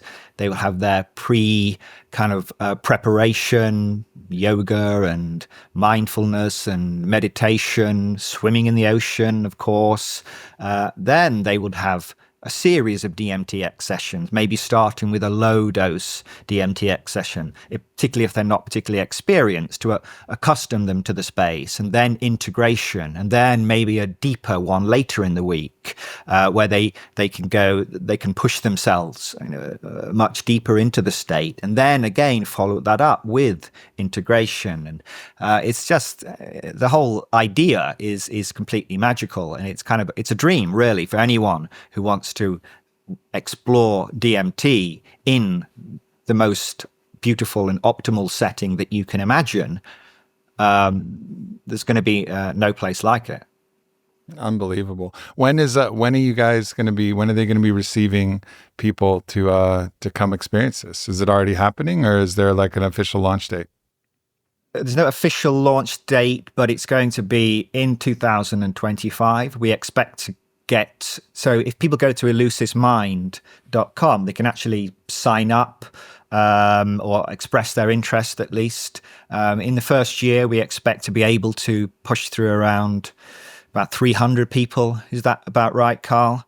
Obviously, initial stages will be people like yourself, Aubrey, and associates, and selected few who will be the initial, just to kind of to optimize the protocol. We want to, before we roll it out to the public at large, we want to get everything optimized, and this is why Carl is here, because he's going to be the man that's going to be steering that. I mean, I'm the scientist, the academic neuroscientist type, but when it comes to all the other stuff that's actually in many ways as important, if not more important than the drug itself, the context in which you're taking the drug, the setting, that's where Carl will come in. And we'll have teams, of course, we'll have doctors and nurses and other scientists and medics. It's going to be a broad and broadly, with broad expertise kind of team that's going to be involved in developing this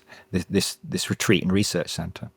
What a dream. What a dream. All right. So I want to talk about some archetypes of entities that are commonly referred to. Let's talk about the elves or the machine elves. All right. So what is going on there with these? And sometimes they're called gnomes. I think my ayahuasca shaman, Maestro Orlando Chuandama of the Quechua lineage, he would refer to the gnomes more than elves, but I think the nomenclature is pretty much the same thing. Small beings seem slightly mischievous, definitely not malevolent, certainly doesn't seem to be in the highly benevolent class either. So what is this? What is that phenomenon? And I want to talk about them, and I want to talk about the Mantis Beings, and then I want to talk about some of the more angelic beings that you might encounter. But let's start with the elves. What's going on here? Well, the elves, I can probably start there. I mean, the elves, or gnomes, or pixies, or Terence McKenna used to call them tykes, as well as machine elves. They go back in pure DMT studies. They go back to Stephen Zara's first study. So Stephen Zara was this Hungarian physician who discovered the psychedelic effects of DMT. He synthesized it himself. He injected it into himself. This was the good old days when proper real scientists who injected drugs into themselves. And he discovered the psychedelic effects of DMT and immediately started recruiting mainly doctors and nurses from the hospital. And one of his first subjects actually reported this experience of seeing these very small beings, like dwarves, she described them, that were moving very, very quickly. That's all we got. But there was an indication there that even, this...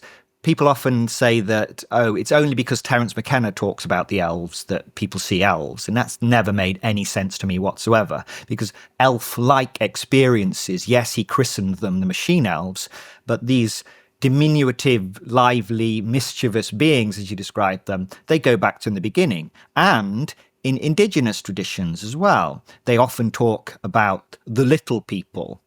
One of the names of the chacruna plant, actually, by a different group, is oprito, which means little heavenly people, because the chacruna plant, which contains DMT, allows them to see the oprito, which is the little heavenly people.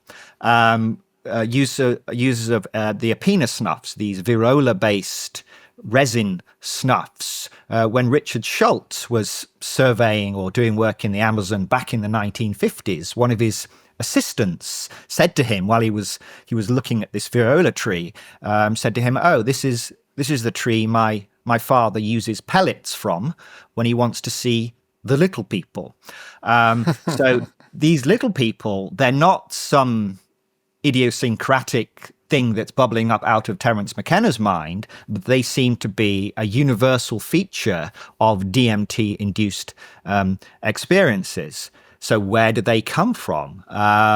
We don't know. People have said that they are This is the trickster or the jester archetype. To me, that's a very simplistic explanation. Archetype provide kind of the broad brushstrokes for certain universal characters, but they don't capture the truly complex and dynamic and intelligent behavior of these beings, which certainly seem entirely non-human, and yet in a weird kind of way familiar. They're waiting for you. They welcome you into the space. They're the ones that are throwing the party, if you like. They're the ones ringing the bells and flashing the lights and kind of cheering, this great hurrah as you enter the space. He's back. Welcome back. So I think they're an integral part of this space, whatever they are, and they ought to be cherished, I guess, because they are kind of wonderful, I think.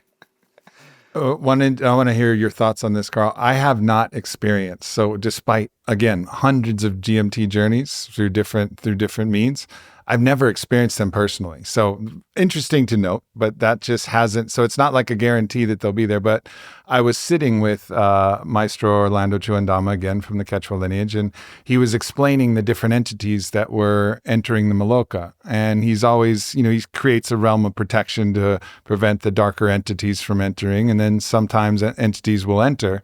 And when any entity that entered that he knew, didn't have the best intentions, he would take a big breath. And in his practice, he takes this big breath with his full intention. He goes, and just pushes them out, right? Like he's developed and cultivated the mastery.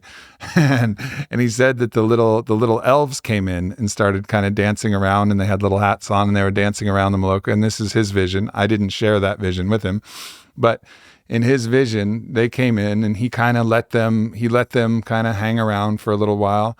And, he's had, again, thousands of journeys. So these are familiar beings to him. So he let them kind of hang around and dance and do their thing for a little while. And then gently, not with the forceful breath of like, this is my space. His nickname is the Dragon of the Jungle. So he didn't blow the dragon fire, but he was like, okay, guys, time to leave. Like, it was just like a whole different approach that he had, which was like, you guys can hang for a little bit, but there's other work we're doing here. So carry on, carry on, little friends. So it was just interesting for me to hear his sentiment towards them, which was just like, they're cute. They're not going to be doing much harm or not much good, but they're there. And I've also heard many other experiences. I think Joe Rogan had an encounter where they were literally, as you said, like cheering him on, like, yeah, let's go, Joe. Like, good job. You're back. Like, come on, buddy. Like, way to go. And so there's this whole pantheon but it's very interesting that there's this kind of steady archetype of these types of beings. Have you encountered them yourself, Carl? Yeah, absolutely. And there's a book coming out, Illustrated Field Guide to DMT Entities, Machine Elves, Tricksters, Teachers, and Other Interdimensional Beings, where David and Sarah have actually used AI to help visualize tons and tons and tons of trip reports. So they've come up with all these variety of entities. Yeah, it reminds me of my, the reason why I was lucky enough to meet Chris Timmerman outside the Conway Hall where Robin Carhart Harris had just given a talk, amongst others. And I'd just come back from doing a Psilo-huasca journey. Mm-hmm. So Psilo-huasca is, for those that don't know, it's your paganum seeds, so Syrian rue, before doing mushrooms.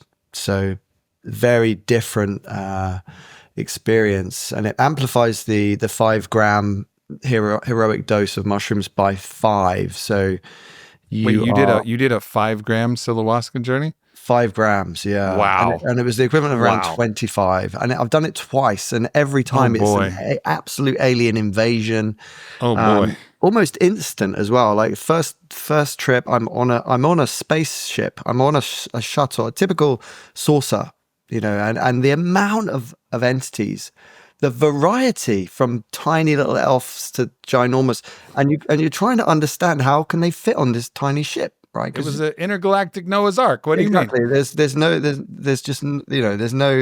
rhyme or reason for it, but you just, the ontological shock, you're just overwhelmed.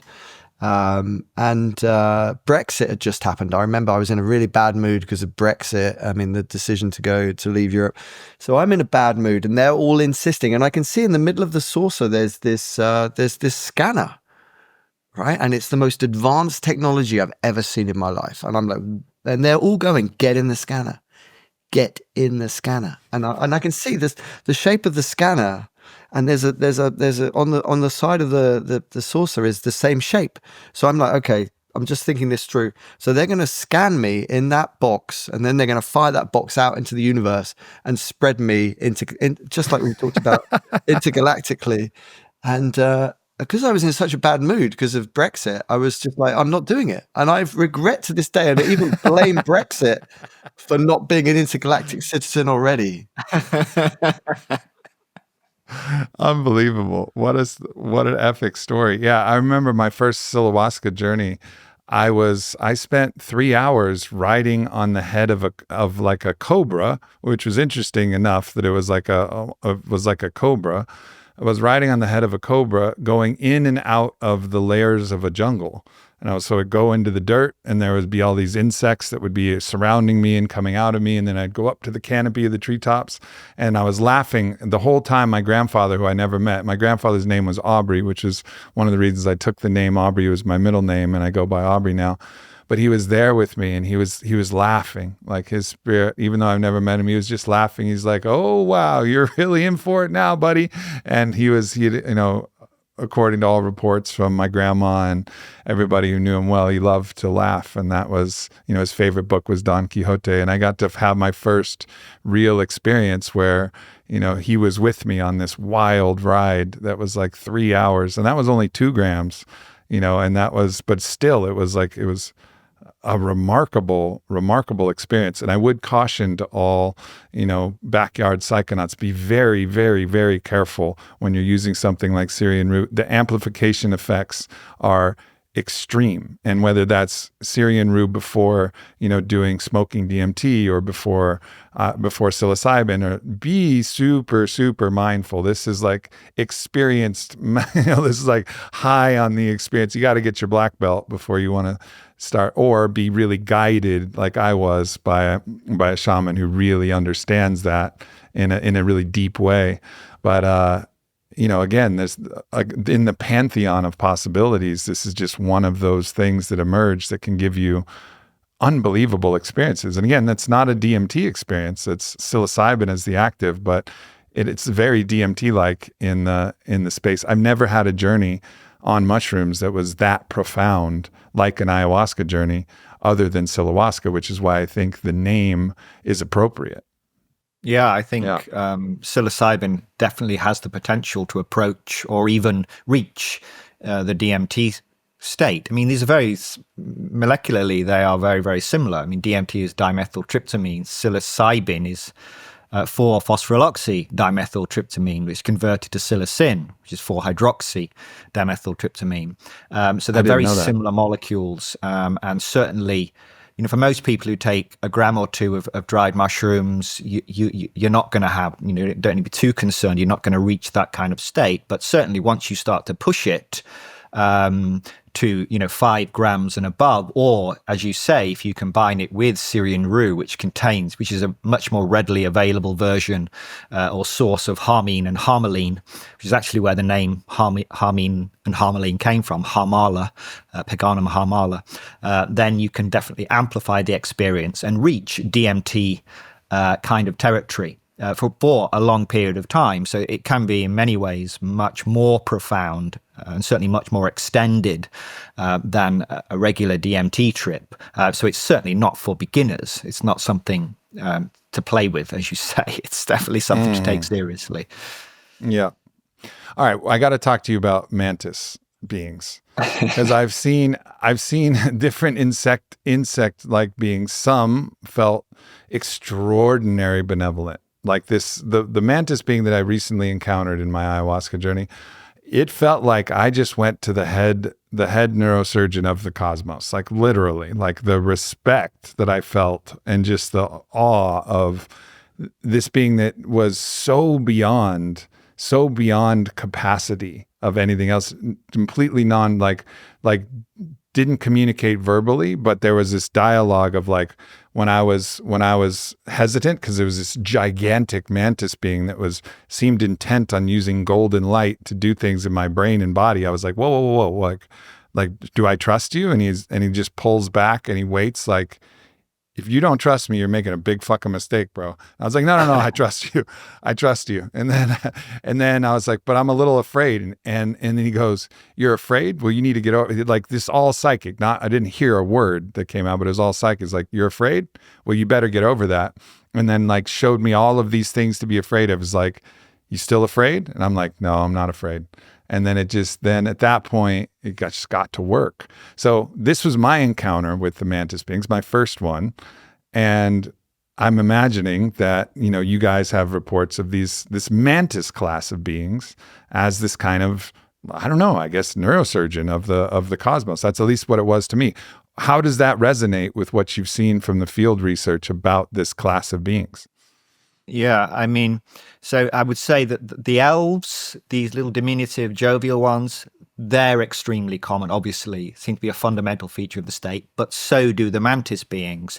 And as you say, they are universally almost described as much more powerful, much more intelligent, seem to often described as like alien doctors or alien surgeons. They seem to be much more powerful, much more knowledgeable, and have an entirely different kind of intent to the elf-like being. The elf-like beings are all about showing you things, having fun, taking that opportunity when you're there to kind of show you what's possible when you let them do their thing, whether it's showing you Fabergé eggs of 9 dimensions or things like that, or singing impossible objects into existence, as Dennis McKenna used to describe it. But the mantis beings are of a completely different order. And that's fascinating, right? If you think about the way that we imagine, if you look at a mantis, just a regular mantis, it has that quality. It has this slightly, it's the closest insect to a human, and yet it seems entirely alien in a sense. If you wanted to imagine an alien being, a mantis would be a pretty good approximation. These big and these this triangular head and the massive eyes. It looks like if you're an insect or even a small bird, you're careful when you're around a mantis, right? And you've seen videos of them devouring things' head. I mean, these are brutal creatures. And when you meet them in this space, again, the mantis, they have that quality in that they are, incredibly intelligent and technologically sophisticated. And their purpose is not just to show you things, but to do things to you. Neurosurgery and incredibly sophisticated neuropsychosurgery. And that is reported again and again. Even people who have no familiarity with the lore, so to speak, of DMT will very often find themselves in the land of the mantises. Actually, a Korean guy emailed me last year. He went on an ayahuasca trip to Peru, and he was hoping to meet the great mother ayahuasca, or he was hoping for some wonderful healing journey. I shouldn't laugh because he was terrified when he emailed me. We actually spoke for a couple of hours on Zoom. He wanted me to kind of calm him down a bit because he said, I was hoping for a healing experience, and I got the complete opposite. I was instantaneously transported through this geometric alien symbolic tunnel type place into this domain where these, what you call them, alien doctors, and they were insects. They were mantises, very large insect-like beings, but they were very malevolent. I mean, they weren't just cold or methodical or clinical. They were, to him at least, they were very malevolent, and they were actually harvesting. He felt like his soul had been harvested. He felt like they were taking his soul from him. He tried to fight it. Whether this was some kind of learning experience that he just didn't get, I don't know. And this continued over the duration of the retreat, over 3 experiences. Every time he was greeted by these incredibly powerful alien insectoid doctor things that harvested his soul. And when he emailed me, he was like, "What do I do?" As far as he was concerned, his soul had been removed. He'd lost it. And he wanted me to kind of tell him that it was all a hallucination, that it was all just a bad dream. But, I couldn't in my right mind tell him that. I had to say, look, I don't actually know what actually happened to you here. But your experience is not entirely unusual. You are not guaranteed an audience with the great spirit of the forest. There is a very real possibility that you will encounter beings from the more objectionable end of the spectrum of entities, and the Mantis beings certainly seem to have the potential to sit at that more horrifying and objectionable and I dare say sometimes quite malevolent end of that spectrum. Have you experienced any mantises, Carl? It's a good question. I mean, I definitely have experienced something like a mantis, but it was also very dinosaur-like. And it was, again, a Syrian Rue combined with Changa. And I always find with Changa, it's like the room opens up and instead of a closed-eye experience, it's like happening in front of you. And I remember just having this kind of sensation of an interspecies splicing, where I've become half dinosaur, and I was making this sound, and it was recorded. I've been there. I became a triceratops once. It was amazing. Yeah. And you actually have to express this sound, because suddenly you are exactly. that there's no avoiding it. I still remember the sound. It's rather loud for a podcast, but I remember the sound that I had to make. It was quite disruptive to the rest of the ayahuasca circle. Exactly. And my hunch is that I've spliced with this being that's also munching on some DMT in a jungle, off on a planet somewhere. And suddenly that being's looking, I'm in a room in Bath in the UK, and suddenly, that's probably getting much more of an ontological shock than I am. Suddenly having this sensation of a ginormous tail and a massive head and all the rest of it. So yeah, interspecies splicing. One of the things that I would say to any listeners who's in the account of the mantises and the malevolence of them, first of all, you can't be sure whether they were actually malevolent or benevolent. It's a terrifying state to be in with these beings of such immense power, and to know that their power is greater than yours. And so again, I approached it with trepidation and being like, hey, like, I don't know. But one of the things that gives me great comfort is that I still fundamentally, in my heart of hearts, in my very core, believe that God, and that we contain a spark of the divine within us, which is our soul. Our soul nests in the home of the Father, and no one can take your soul. No one can harvest your soul. Like, your soul is connected to God. It would be like nothing can challenge God or pure love. And so I always want to remind people that that's the place of refuge, is to go back to that place of faith. Like, I am here with God and in God's home, and everything else is just kind of trickery, because like, it cannot be taken from you. It is inextricable from the essence of who we are, which doesn't mean that bad shit can't happen. But to me, that faith allows me to journey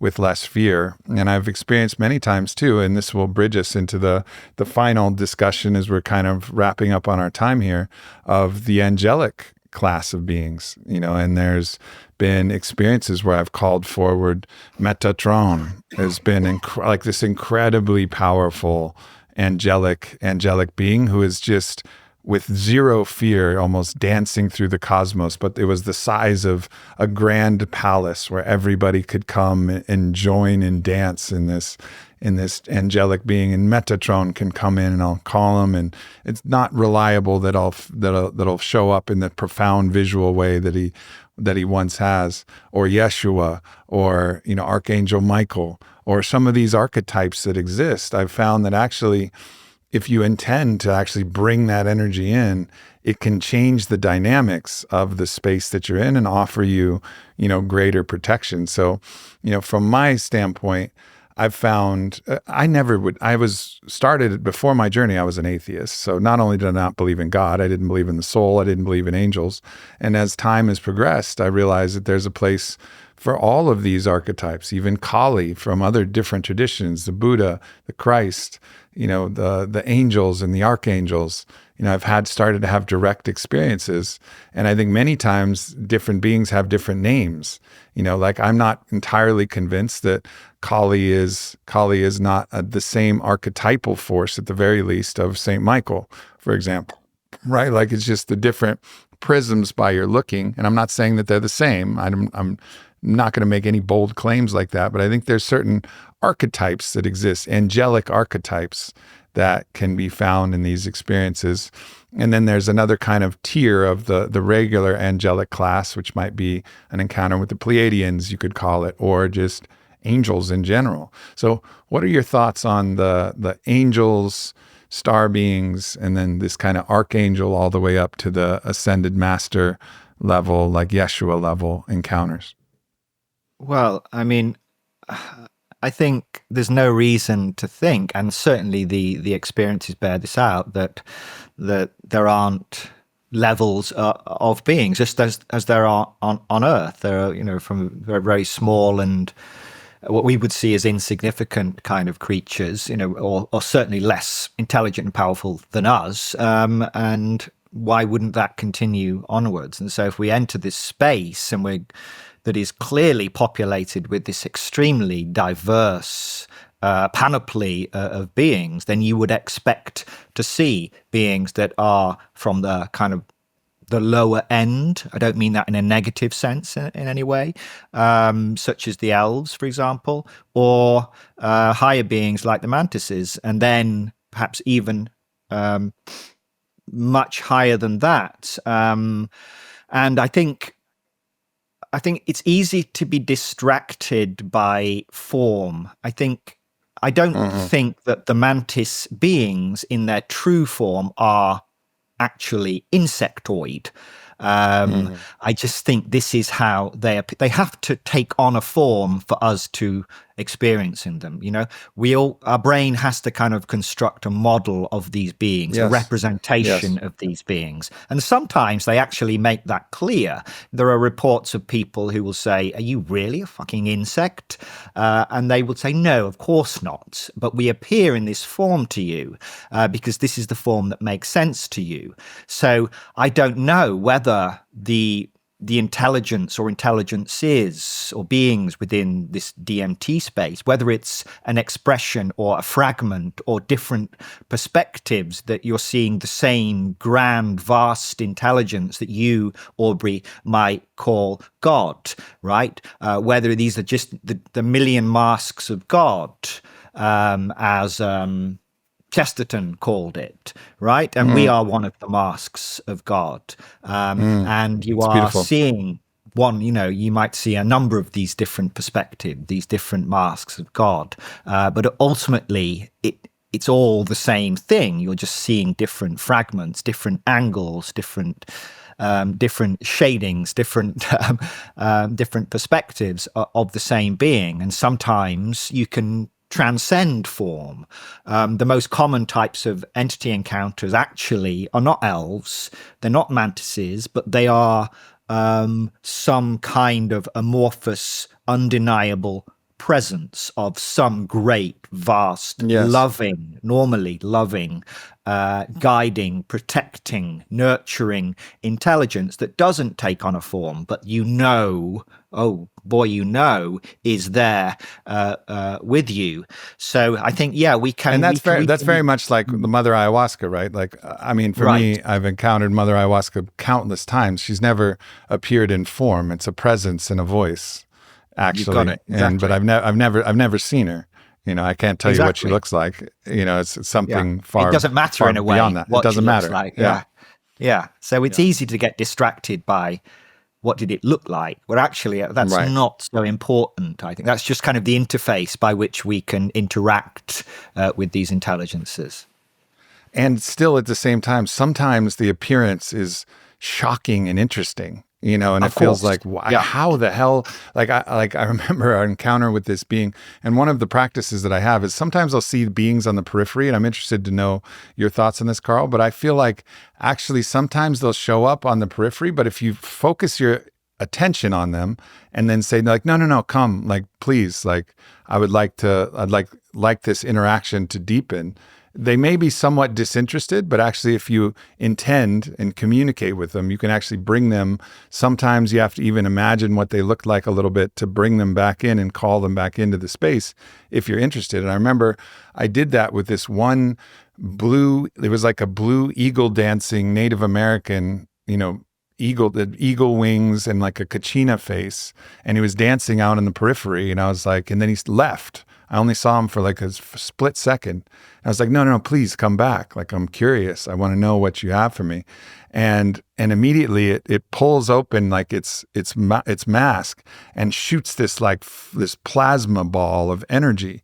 And it's going right over my shoulder, but like I dodged it. I was like, whoa, like maybe I made a mistake. Maybe this being is like not here for my best interest. I should have left it alone.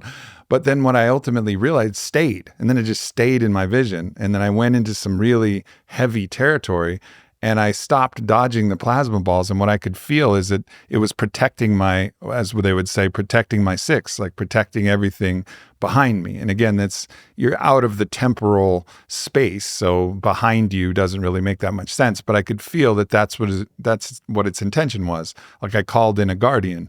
And so I was grateful because I felt like nothing was going to sneak up on me, like everything, like he had my back. And it's really, I think, one of the interesting aspects, like there's this choice. Like you had a choice to enter the scanner. I remember my mother had this spaceship come land and these angelic star beings come and usher her in. And she was like, no, I'm not interested. I'm looking for angels. And these like star beings in this beautiful ship were like asking her to come in. She's like, no, thanks. I'm here for the angels. And I'm like, Mom, come on, go in the ship, see what's going to happen there. But ultimately there's this kind of interactivity that is, again, level one, I think, is just witness and allow, surrender. You're not an active player in the space. And then as you get more experience, you can start to interact and make choices that are really profound and interesting and can enrich the experience. I think one of the key things to think about is like tulpa. A tulpa is a Tibetan thought form. Like, we may have imaginary friends when we're young. An egregore is multiple tulpas. So this is like your religions. So if I say Christ consciousness, it has so many connotations because it's its own thing. It's sentient. We've given it sentience, because we've had encounters, partly because, we're picking up on it. But I think, we are world builders. We have become gods in the sense that we create these presences because we are multitudes. As Andrew says, we're, why wouldn't there be such a cosmos of entities and things that protect us and things that maybe test us? But I think it's all, it's everything's there for you to learn. I think we're in this learning cosmos that I am both of us and so are you. It's like we are searching. It's all for you, but none of it's yours. And we're here for 1,000 months. And in that 1,000 months, you better maximize your day, because if Nietzsche's right and we have this eternal recurrence, then amor fati, love your fate, because you may just have the one life over and over again, which is his hypothesis. And imagine if that's the case. Imagine if each day is eternity, then you may want to make sure that you live each day as if it's eternity, as if you're going to keep coming back to perfect this one life. I mean, Chris Bache's book, We Are Diamonds. The universe is a diamond making machine, and we're just constantly perfecting. So, I think that we are experiencing different relations of light. In this dimension, we're experiencing light from the sun. light is shining upon us. But when you go into DMT realms, Changa, ayahuasca, you see light beings, light emitting from objects. We go into the astral when we sleep. But when you do Bufo or 5-MeO DMT, you become light itself. So we're having all these different relations with light when we're in these different dimensions, but you're all of it all the time. But isn't it fascinating that the Koji tribe, they choose their shaman and they keep them in the caves for even 9 or 18 years, incubating potentially DMT in the dark. So it's incubated in the dark, but it's all about the light. Well, that's a beautiful way to wrap this conversation. I would say, almost equally excited to just spend the time with you guys down in the facility and share stories and the fireside chats and the integrations and all of that. And just really applaud you guys for your efforts and your contributions to this space, which is near and dear to my heart. And if anybody is interested in contributing to the nonprofit that's kind of supporting this, where can they go? How can they contribute? Yeah. So Noonautics.org, as you said, they can go there and express their interest. We have a sign-up form there. Thousands of people are already signed up. And if they're interested in the retreat specifically and want to go to the island and experience this 5-6 day retreat with DMTx, potentially other molecules, they can go to Eleusis Mind, ELEUSISmind.com, and they can also sign up there. Of course, if they're interested in my work specifically, they can find me on Twitter, Alien Insect. They can go to my website, alieninsect.net. If they're interested in learning how psychedelics actually change into the structure and dynamics of your world, they're interested in learning about the neuroscience of psychedelics, they can read my book, Reality Switch Technologies, Psychedelics Tools for the Discovery and Exploration of New Worlds. And I've got a new book coming out in July, actually, Death by Astonishment, which is all about DMT and science's struggle to make sense of this remarkable molecule forward by my good friend Graham Hancock. So that's something to look forward to. I think that covers it. Amazing. How about you, Carl? So yeah, I'm very much involved in cyberdelics. So check out Cyberdelic Nexus. This is really, and I was talking to various people about like utilizing technologies like virtual reality, sound is another one, in combination with these different medicines to really help prepare. Surrender tech is one thing I call it. So a lot of people with 5-MeO, they don't know how to let go, because it's not a cognitive act. It's an embodiment. It's an embodied act. So I don't know if you've ever tried Ricky's Plank Experience, which is a VR game where you go up in a hotel and then the doors open, and then you have to walk the plank over the New York skyline. And everyone's like, and you add an actual plank on the floor. So you're actually really tricking the brain into thinking that you're on the plank, even though you're on the floor. You're terrified. And ultimately you fall off the plank, but it's a brilliant way of letting go. And so cyberdelics is a big part of my work. Also the Museum of Consciousness, which is based at Oxford, where we featured John Hopkins in our first show. It's all about sound and altered states. So that's the moc.org. And I'm a DJ Interbeing on Instagram. Check me out there. But yeah, my whole world is about exploring consciousness through every avenue. So I'm really like looking at different non-drug altered states. Holotechnica is another part of my work, and hyperhumanism. How do we counteract this completely absurd idea that we're going to be, installing whatever technologies into our brains? I think, this is where we jousted a little bit at Tyringham, thanks to Anton Bilton, me and Andrew, because, I really think that, we're here to be human. And of course we can live in a DMT realm. I think we should just visit DMT realms rather than live there. I think these substances are doorways, not homes. We're here to have a human experience. So let's make sure that we don't go down the neuroscience of transhumanism, because a lot of transhumanism is this idea that we're going to upload our consciousness in this post-biological realm. I quite like my body. I'd like to actually get more into the body. I think the biggest journey is from the head to the heart, and that takes a lot of time and it takes a lot of effort. And we don't know what consciousness is, guys. So how do we upload it? And also, I think that opens the door to, I don't believe in hell, but I believe that we could create it if we were able, because what is hell? Hell is a place where you're alone. And if we allow the technology where we can put our consciousness, talk about life in prison, well, you could have an eternal solitary confinement in some artificial realm. So I think I'm with you 100%. Hyperhumanism. I'm keeping all these things out of my brain because I'm not looking forward to my death. I want to look forward to my life, but I trust that the next go around is guided by a higher power. So I'm with you. I love the term hyperhumanism. And thank you so much, guys. This has been absolutely, one of my favorite conversations. And I'm really looking forward to see how we can collaborate and journey and see what comes of it in the future. So thank you so much. Thank you, Aubrey. Thanks for tuning into this video. Make sure you hit subscribe. Follow me at Aubrey Marcus. Check out the Aubrey Marcus podcast, available everywhere. And leave a comment. Let me know if this video resonated or what else you would like to hear from me in the future. Thank you so much.